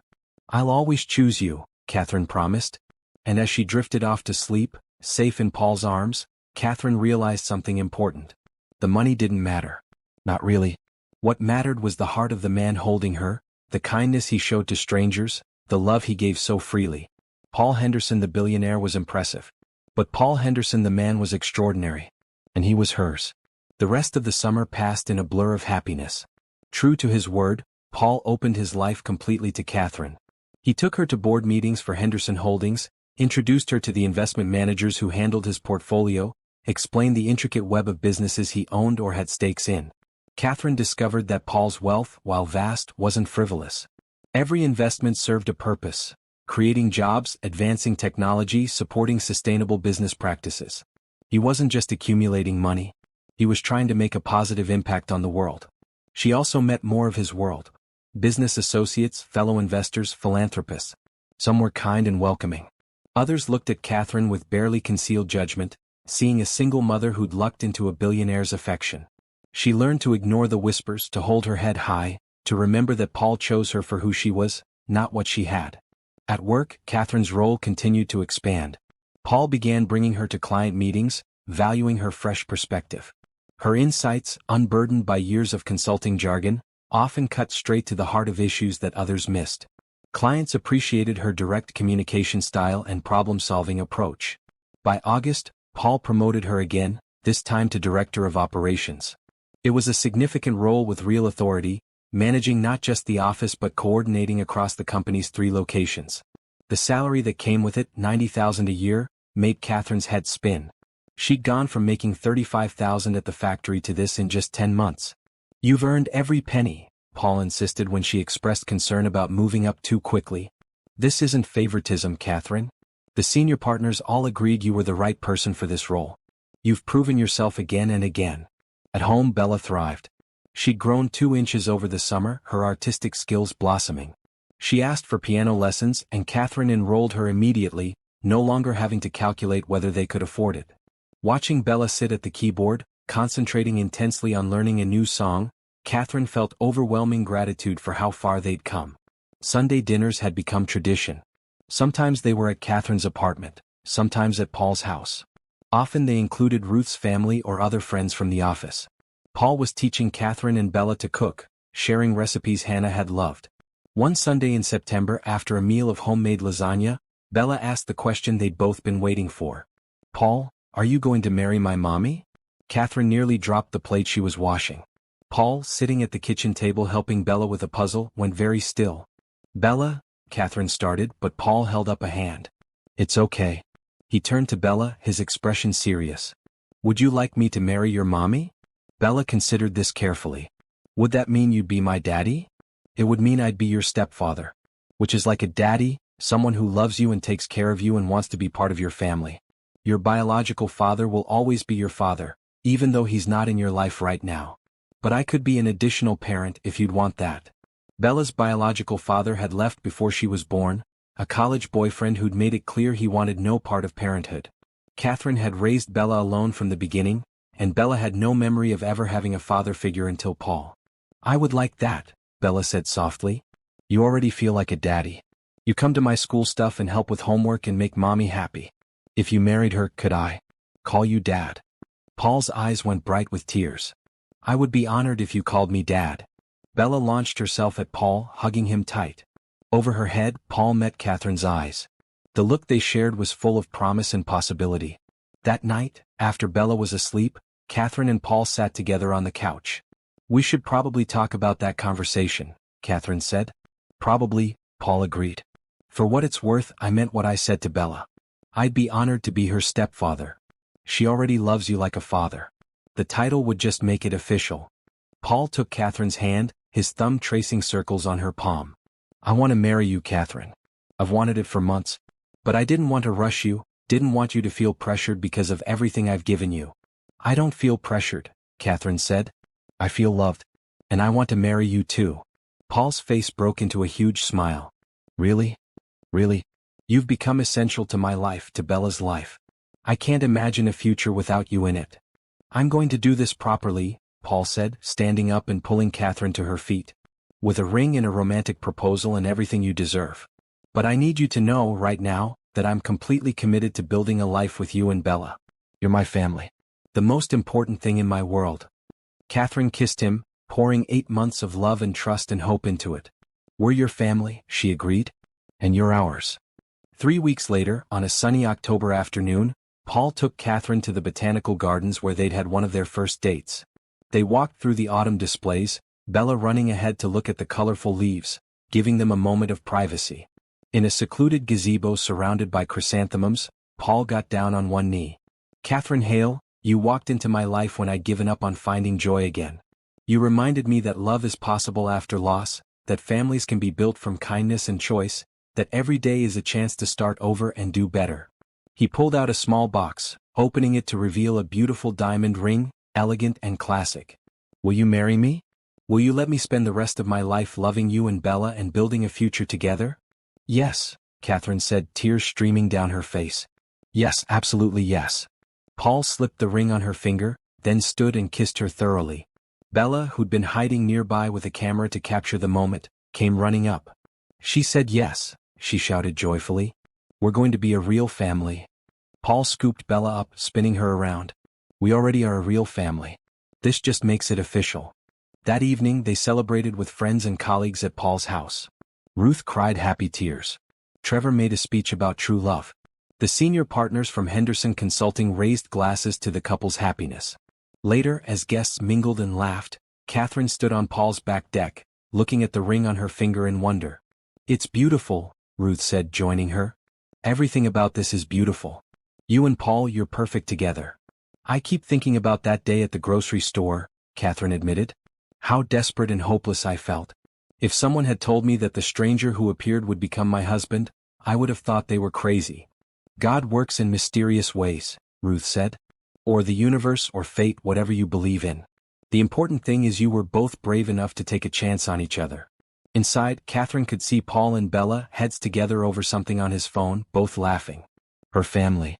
Chosen and cherished and so impossibly precious. When's the wedding? Ruth asked. We haven't decided yet. Probably spring. Nothing too big, just the people who matter most to us. Wherever and whenever it is, I'll be there, Ruth promised. The next few months were a whirlwind of planning. Catherine and Paul decided on a small ceremony in the botanical gardens, the same place he'd proposed. Just 50 guests, intimate and meaningful. Bella insisted on being involved in every decision. She picked purple flowers for the bouquets, chose the cake flavors, helped Catherine find the perfect blue dress.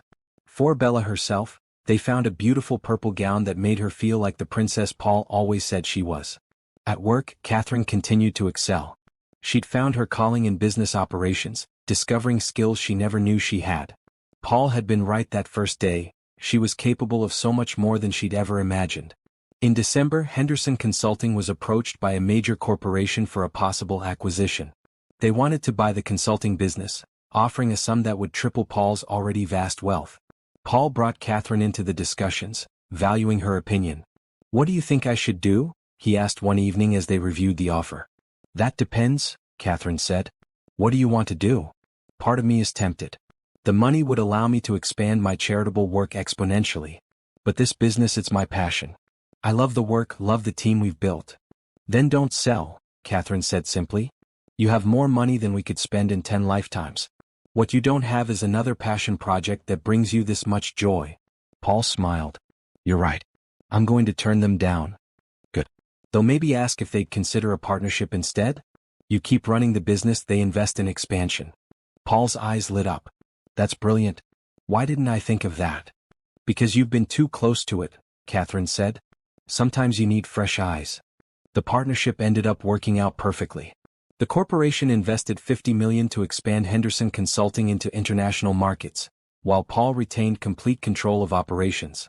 It was the best of both worlds. As their wedding day approached, Catherine found herself marveling at how much her life had changed. A year ago, she'd been struggling to feed her daughter. Now she was planning a wedding to a man who loved her deeply, thriving in a career she was passionate about, watching her daughter flourish in ways she'd only dreamed of. One February evening, a month before the wedding, Catherine sat with Paul and Bella at their kitchen table, helping Bella with her homework. Mommy, Bella said suddenly. Are you happy?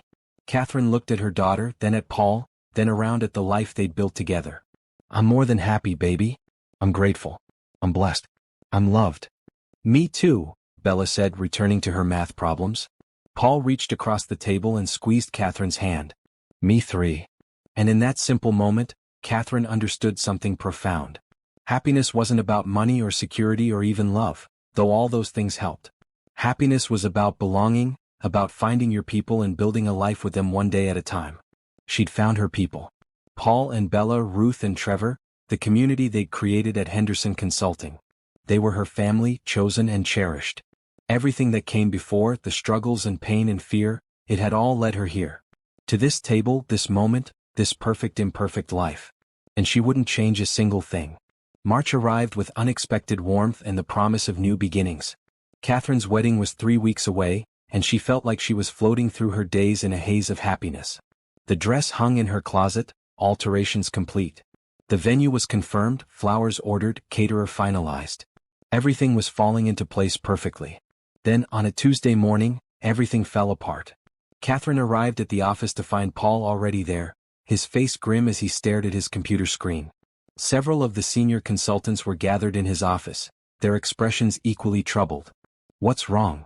Catherine asked, setting down her coffee. Paul looked up and she saw real worry in his eyes. We have a problem. A big one.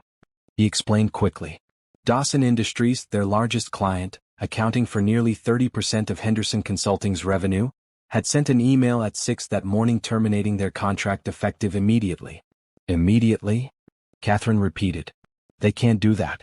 We have a 3-month termination clause in the contract. They're invoking the ethics violation provision, James, one of the senior partners, said grimly. Claims we've been engaging in fraudulent billing practices. Catherine's stomach dropped.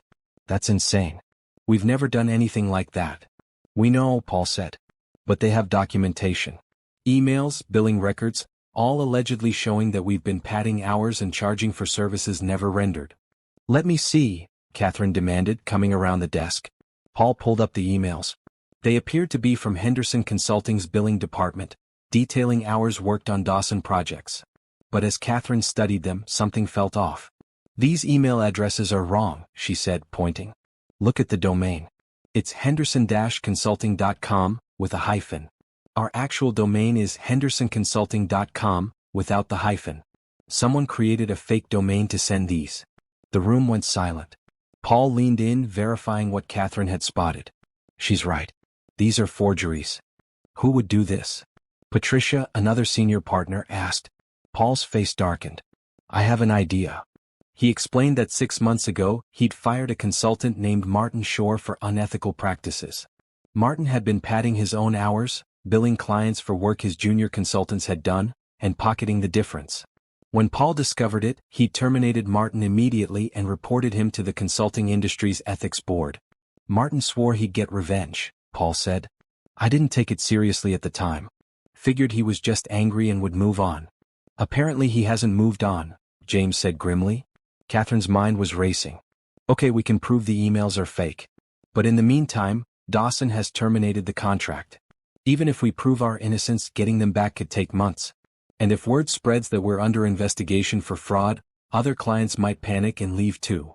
Exactly, Paul said, running a hand through his hair. This could destroy the business. Not if we move quickly, Catherine said, her voice firm. She turned to her computer, pulling up her client files. Give me an hour. I need to make some calls. For the next week, Catherine worked 18-hour days, managing the crisis with a skill that surprised even her. She reached out to every client personally, explaining the situation before rumors could spread. She coordinated with the company's lawyers to gather evidence proving the emails were fraudulent. She worked with the IT department to trace the fake domain back to its source. And she discovered something crucial. Martin Shore had an accomplice inside Henderson Consulting. Someone in the billing department had been feeding him information about Dawson's projects, helping him create convincing forgeries. The accomplice turned out to be a junior billing clerk named Amy Chin, who Martin had been dating. When confronted with the evidence, she broke down and confessed everything.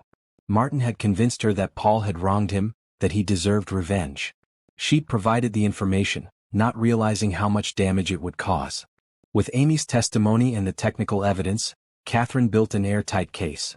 She presented it to Dawson Industries' CEO personally, flying to their headquarters with Paul to deliver the evidence in person. The CEO, a stern woman named Margaret Powell, reviewed the materials carefully. This is very thorough, she said finally. It appears you've been the victims of a sophisticated fraud. We have, Paul confirmed. And we understand if you need time to verify everything independently.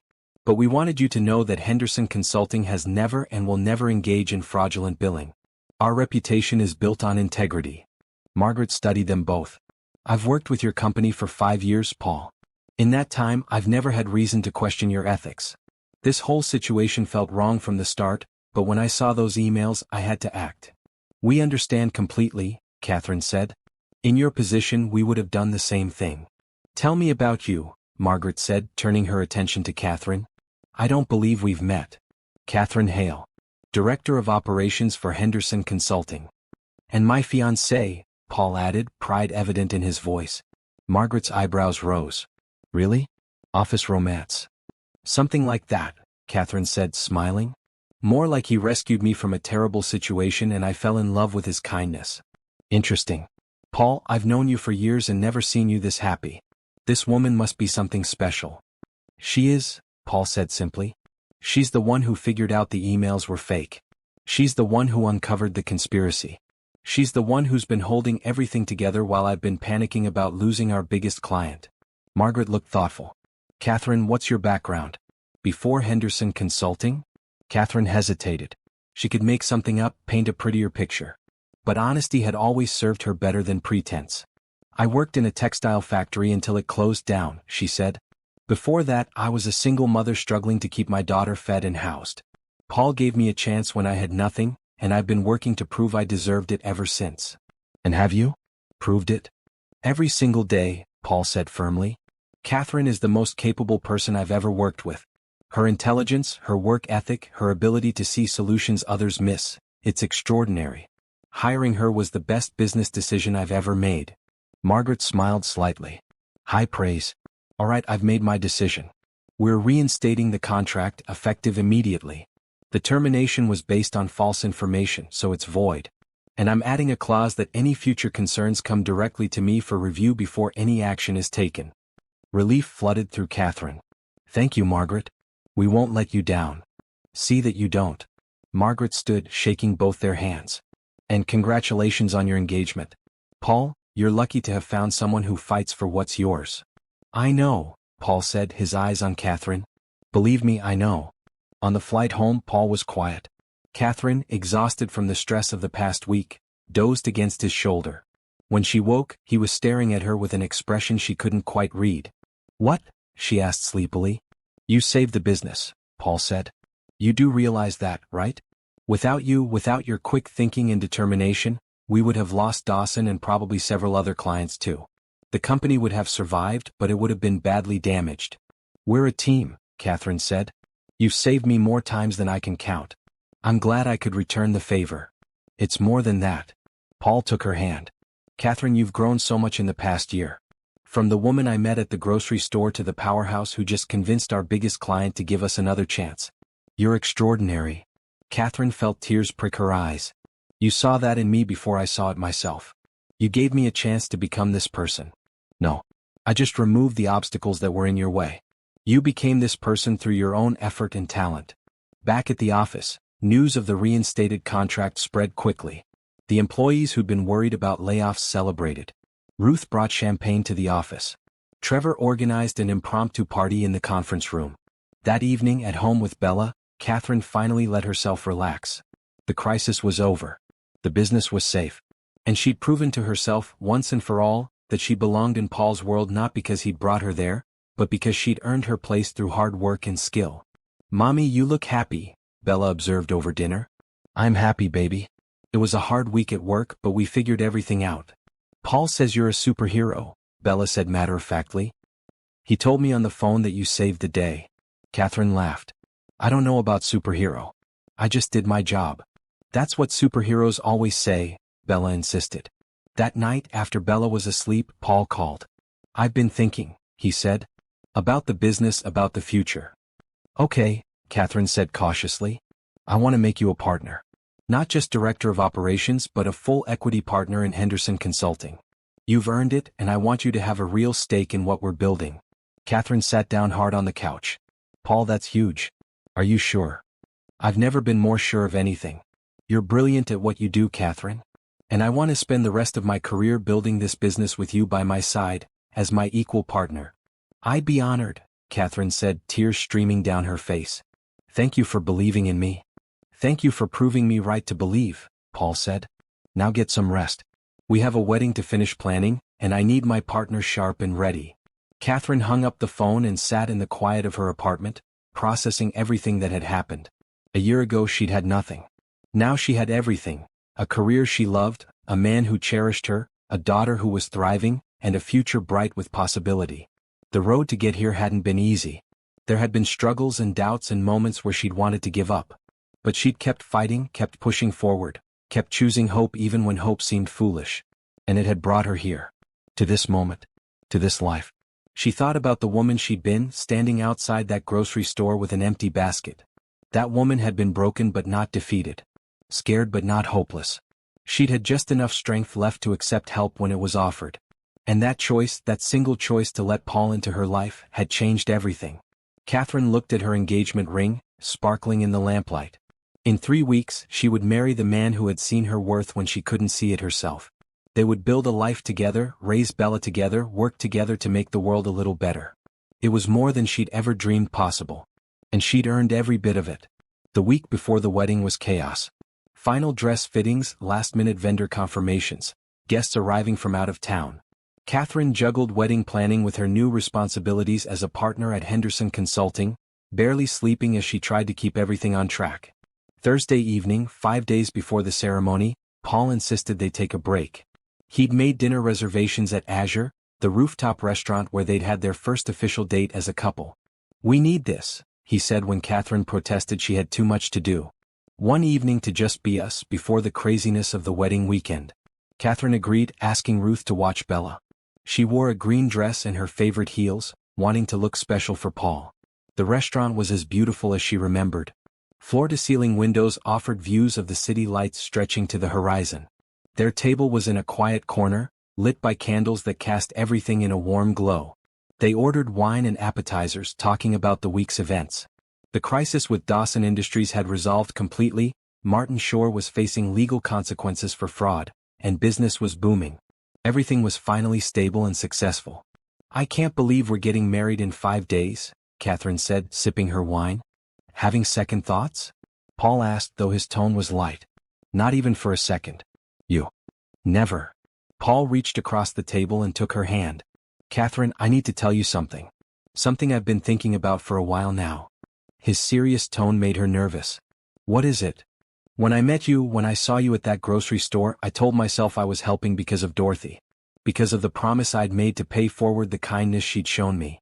"Okay," Catherine said slowly. "But that wasn't the whole truth." Paul's thumb traced circles on her palm. "The moment I saw you, even before I knew your story, I felt something. An attraction, a connection. You were beautiful and strong, and there was something about you that called to me." Catherine's heart began to race. "What are you saying?" "I'm saying that yes, I wanted to help you. But I also wanted to know you. To be near you.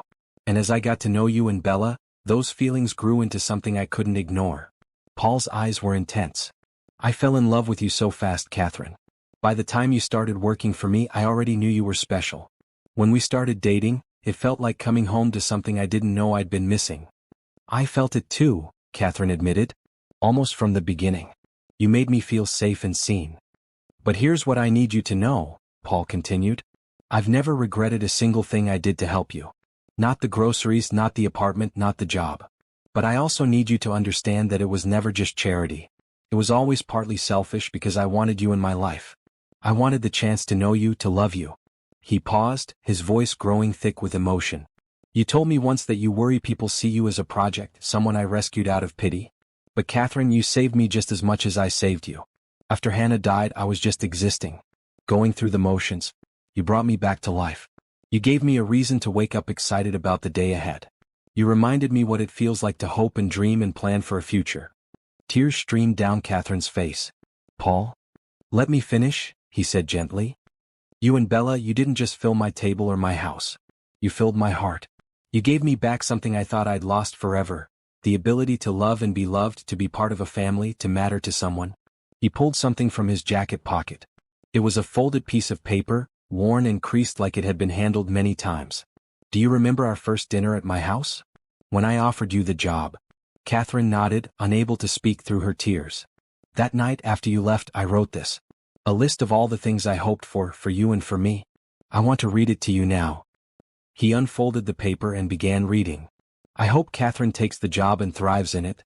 I hope Bella grows up strong and confident, never doubting her worth. I hope Catherine learns to trust again, to let people help her without feeling ashamed. I hope I can be worthy of the chance she's giving me. I hope she sees herself the way I see her, capable, brilliant, beautiful. I hope someday she might see me as more than just her boss. I hope I get to be part of their lives for a long time. I hope I don't screw this up." Paul folded the paper and looked at Catherine with eyes full of love. "Every single one of those hopes came true," he said. "You did thrive. Bella is strong and confident. You learned to trust. You let me love you. And in 2 weeks, I get to marry you and officially become part of your family forever." Catherine was sobbing now, overwhelmed by the depth of Paul's feelings, by the realization of how long he'd been hoping and planning and loving her. "I wrote something too," she managed to say. "After our first date. Want to hear it?" Paul nodded, his own eyes bright with tears. Catherine pulled out her phone, scrolling to a note she'd saved almost a year ago. "I'm terrified of Paul Henderson. Not because he's scary, but because he makes me want things I thought I'd given up on. He makes me hope for a future that includes love and partnership and someone to share my life with. He's kind to Bella, patient with me, generous in ways I never expected. I'm falling for him, and it's the most frightening and wonderful thing I've ever felt. I hope I'm brave enough to let him in. I hope he's patient with me while I figure out how to trust again. I hope this is real and not just a beautiful dream I'll wake up from." She looked up at Paul, seeing her own emotions reflected in his face. "It was real," she said. "It's always been real.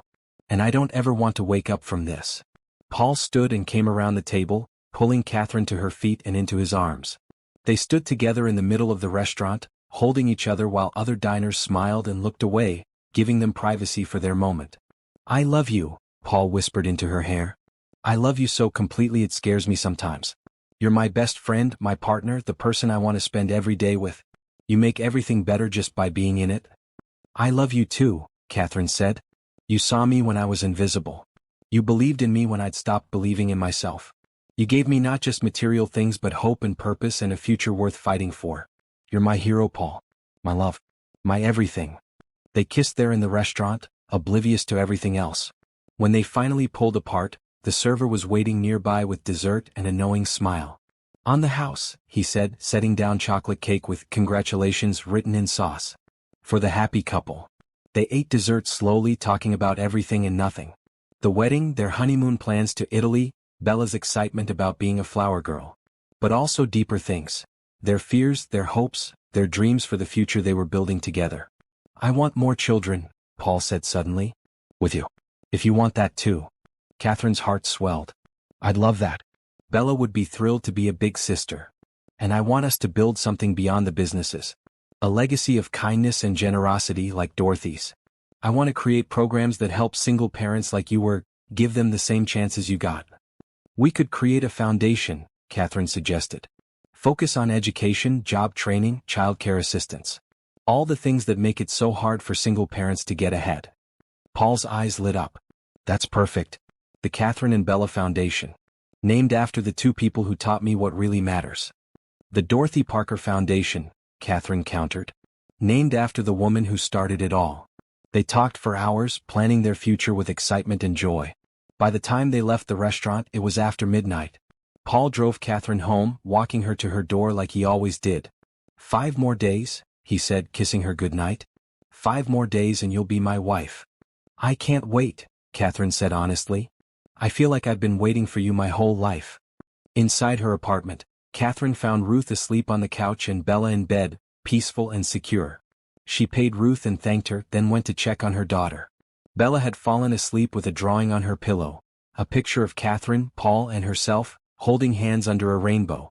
At the bottom, in careful letters, Bella had written, "My family." Catherine's throat tightened with emotion. This was her family now.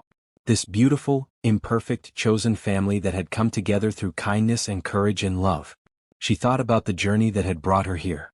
Every struggle, every moment of despair, every time she'd wanted to give up but pushed forward anyway. All of it had led to this, to love, to belonging, to a future bright with promise. Tomorrow she would return to work, to the business she now owned part of, to the colleagues who had become friends. She would make final wedding preparations, confirm details, tie up loose ends. But tonight she would simply be grateful. Grateful for Paul and his generous heart. Grateful for Bella and her innocent wisdom. Grateful for the community that had embraced them. Grateful for second chances and new beginnings and the power of one person's kindness to change everything. Catherine kissed Bella's forehead and whispered, "Sweet dreams, baby girl. We're going to have such a beautiful life." And she knew with absolute certainty that they would. The wedding day dawned bright and clear, the sky a brilliant blue without a cloud in sight. Catherine woke early, her heart pounding with excitement and nerves.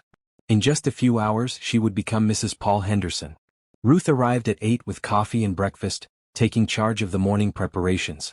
She'd volunteered to be Catherine's unofficial wedding coordinator, making sure every detail went smoothly. "Eat," she commanded, handing Catherine a bagel. "You'll need your strength. It's going to be a long, wonderful day." Bella bounced around the apartment in her purple dress, too excited to sit still. "I get to throw flower petals," she kept saying. Real flower petals from the garden. Catherine's sister Nicole had flown in the day before and was staying at Paul's house with his parents. They would all meet at the Botanical Gardens at 2 for the ceremony. At noon, Catherine, Bella and Ruth headed to the venue. The gardens were spectacular, the spring flowers in full bloom. The ceremony would take place in the same gazebo where Paul had proposed, surrounded by flowering trees and carefully manicured gardens. In a small room set aside for the bridal party, Catherine put on her dress. It was simple but elegant, a blue gown with delicate lace details and a flowing skirt. She'd chosen blue because it was Paul's favorite color on her, and because she wanted to honor their tradition rather than follow conventions. Ruth helped with her hair and makeup, keeping everything natural and classic. Bella watched in awe as her mother transformed. "You look like a princess, Mommy," she breathed. "You look like one too, sweet girl," Catherine said, admiring Bella in her purple gown. At 1:30, guests began arriving. 50 people just as they'd planned. Paul's parents and siblings, Nicole, Ruth's family, Trevor and his boyfriend, colleagues from Henderson Consulting, a few of Paul's old friends from college. Margaret Powell from Dawson Industries had even come, having become friends with Catherine over the past months. And in the front row, reserved with a white ribbon, a single empty chair with a framed photo of Dorothy Parker. Paul's way of honoring the woman who had started everything. At exactly 2 o'clock, music began to play. Bella walked down the aisle first, scattering purple and white flower petals with serious concentration. The guests smiled and whispered about how adorable she was. Then Catherine appeared, and the world seemed to hold its breath. She walked alone, no one to give her away because she belonged to herself and chose to give herself to Paul freely. Down the petal-strewn path she went, her eyes locked on Paul standing in the gazebo, looking devastatingly handsome in a dark blue suit that matched her dress. When she reached him, Paul's eyes were bright with tears. "You're beautiful," he whispered. "So are you," she whispered back. The ceremony was simple and heartfelt. They'd written their own vows, promising not just love but partnership, honesty, courage and kindness. They promised to build a life based on the values that had brought them together: generosity, compassion, and hope. When Paul said, "I do," his voice rang clear and certain. When Catherine said, "I do," she meant it with every fiber of her being. The officiant pronounced them husband and wife, and Paul kissed Catherine while their guests cheered and applauded. Bella ran up to join them and Paul scooped her up, the three of them embracing as a family for the first time officially. The reception was held in the Gardens Event Hall, decorated with purple and white flowers, candles, and simple elegance. Dinner was served family-style at long tables, encouraging conversation and connection among the guests. Paul and Catherine's first dance was to a classic love song, both of them moving clumsily but happily, laughing at their own lack of grace. Then Paul danced with Bella, who stood on his feet while he waltzed her around the floor. Ruth gave a toast that had everyone crying and laughing. She talked about watching Catherine transform from a scared new employee into a confident businesswoman, about seeing Paul come alive again after years of just going through the motions, about how love and kindness could change everything. Trevor's toast was funny and touching, full of jokes about office romance and stories about Paul's terrible attempts at making coffee before Catherine took over the office kitchen. As the sun set and the party continued, Catherine found a quiet moment to stand outside, looking at the gardens bathed in golden light. Paul found her there, slipping his arm around her waist. "What are you thinking about?" he asked. "About everything. About how far we've come." Catherine leaned into him.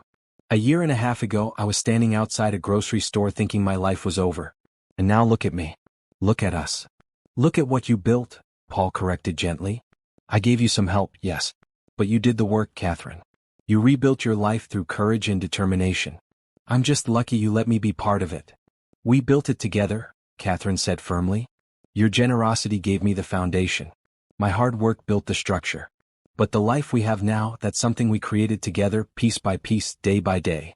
Bella came running out, her dress stained with cake frosting and her hair coming loose from its careful styling.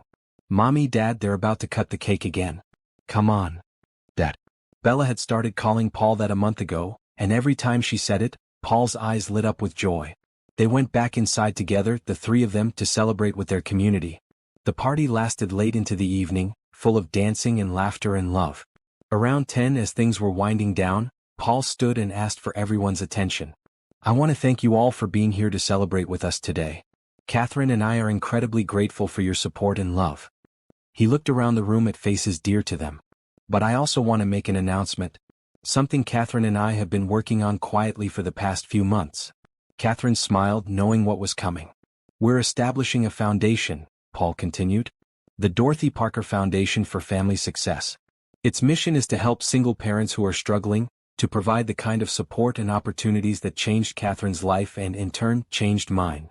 He explained the foundation's programs: job training, childcare assistance, housing support, educational scholarships.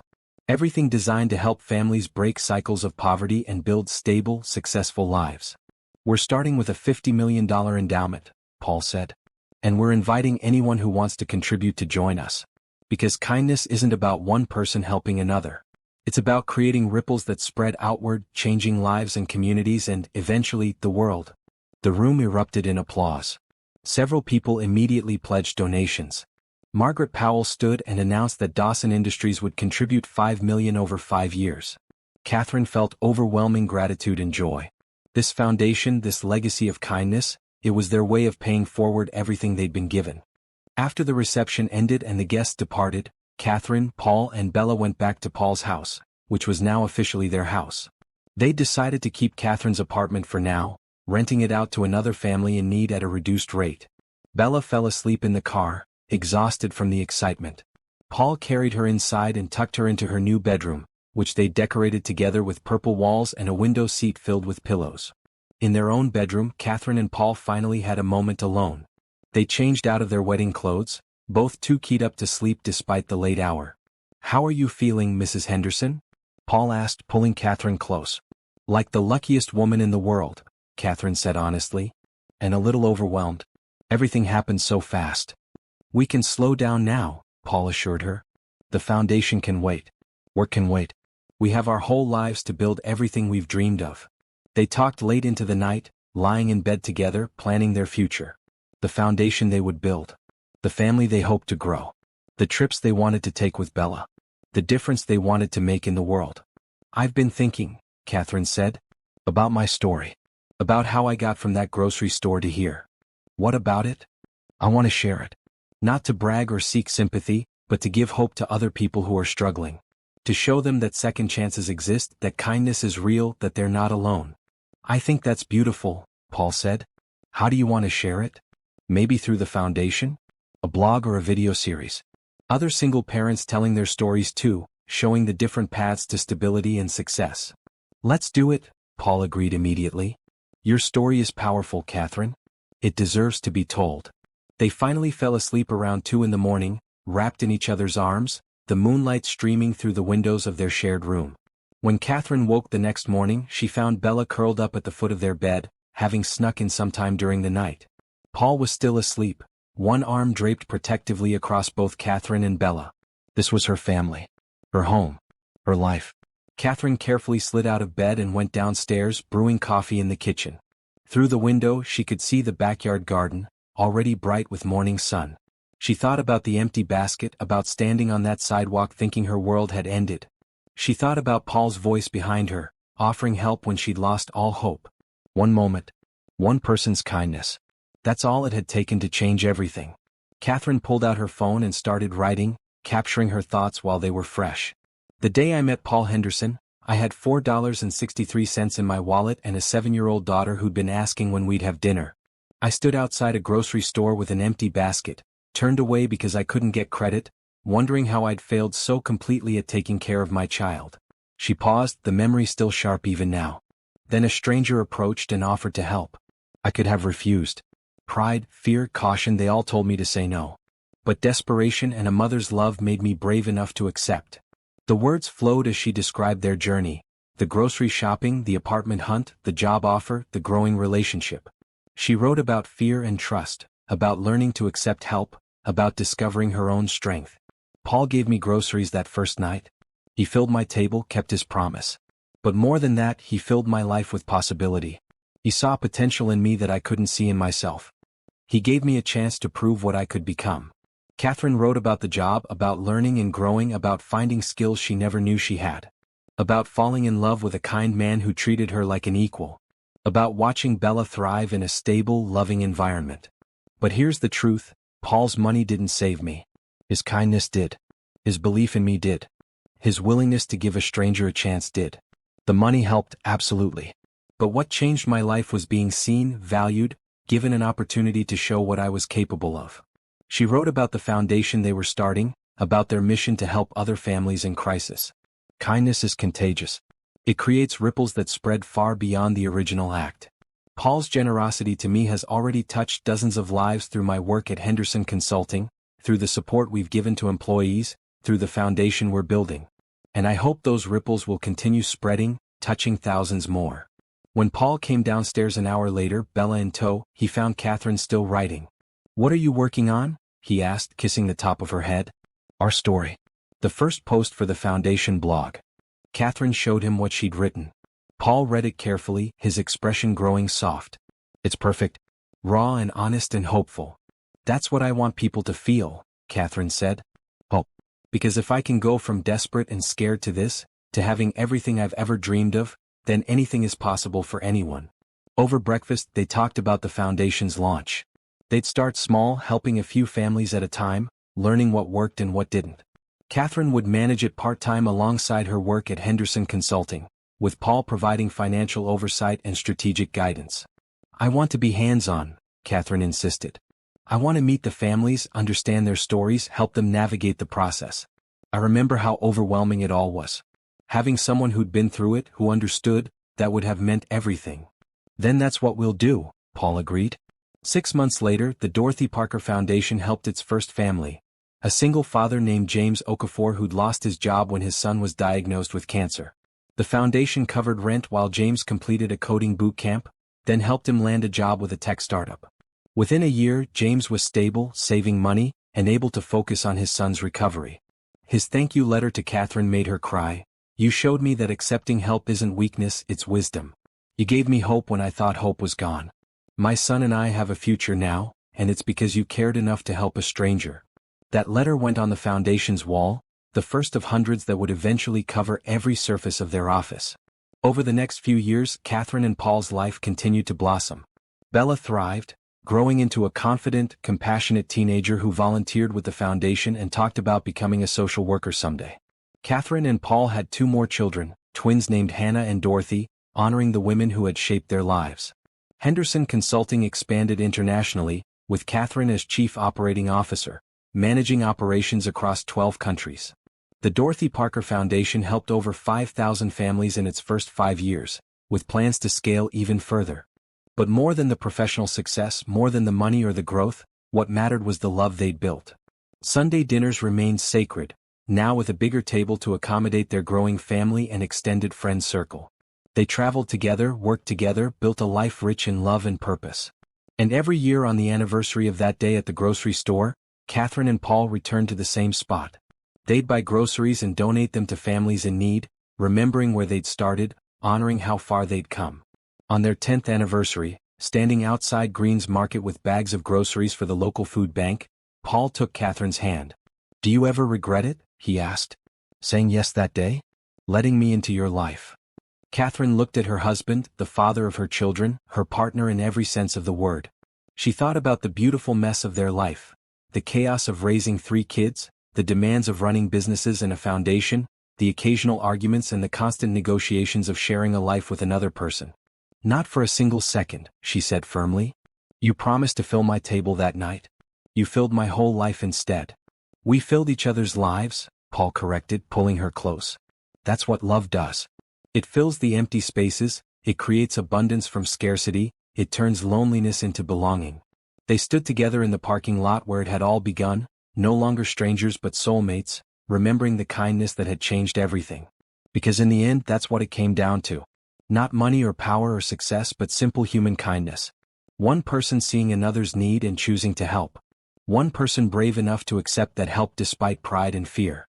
That single choice, repeated daily in small ways and large, had built a life more beautiful than either of them had dared to imagine. Catherine Hale Henderson went home that evening to a house full of noise and love and chaos. To a daughter excited about her high school art show, to twins arguing over which bedtime story they wanted to hear, to a husband who still looked at her like she was the most precious thing in his world. She made dinner with Paul, the 2 of them moving around the kitchen in practice synchronicity. They sat down at their big wooden table, the one they'd bought specifically because it could fit so many people, so much love. And as she looked around at her family, at this beautiful life they'd built from kindness and hope and courage, Catherine Hale Henderson smiled. Her table was full. Her heart was fuller. And she'd never been more grateful to be alive.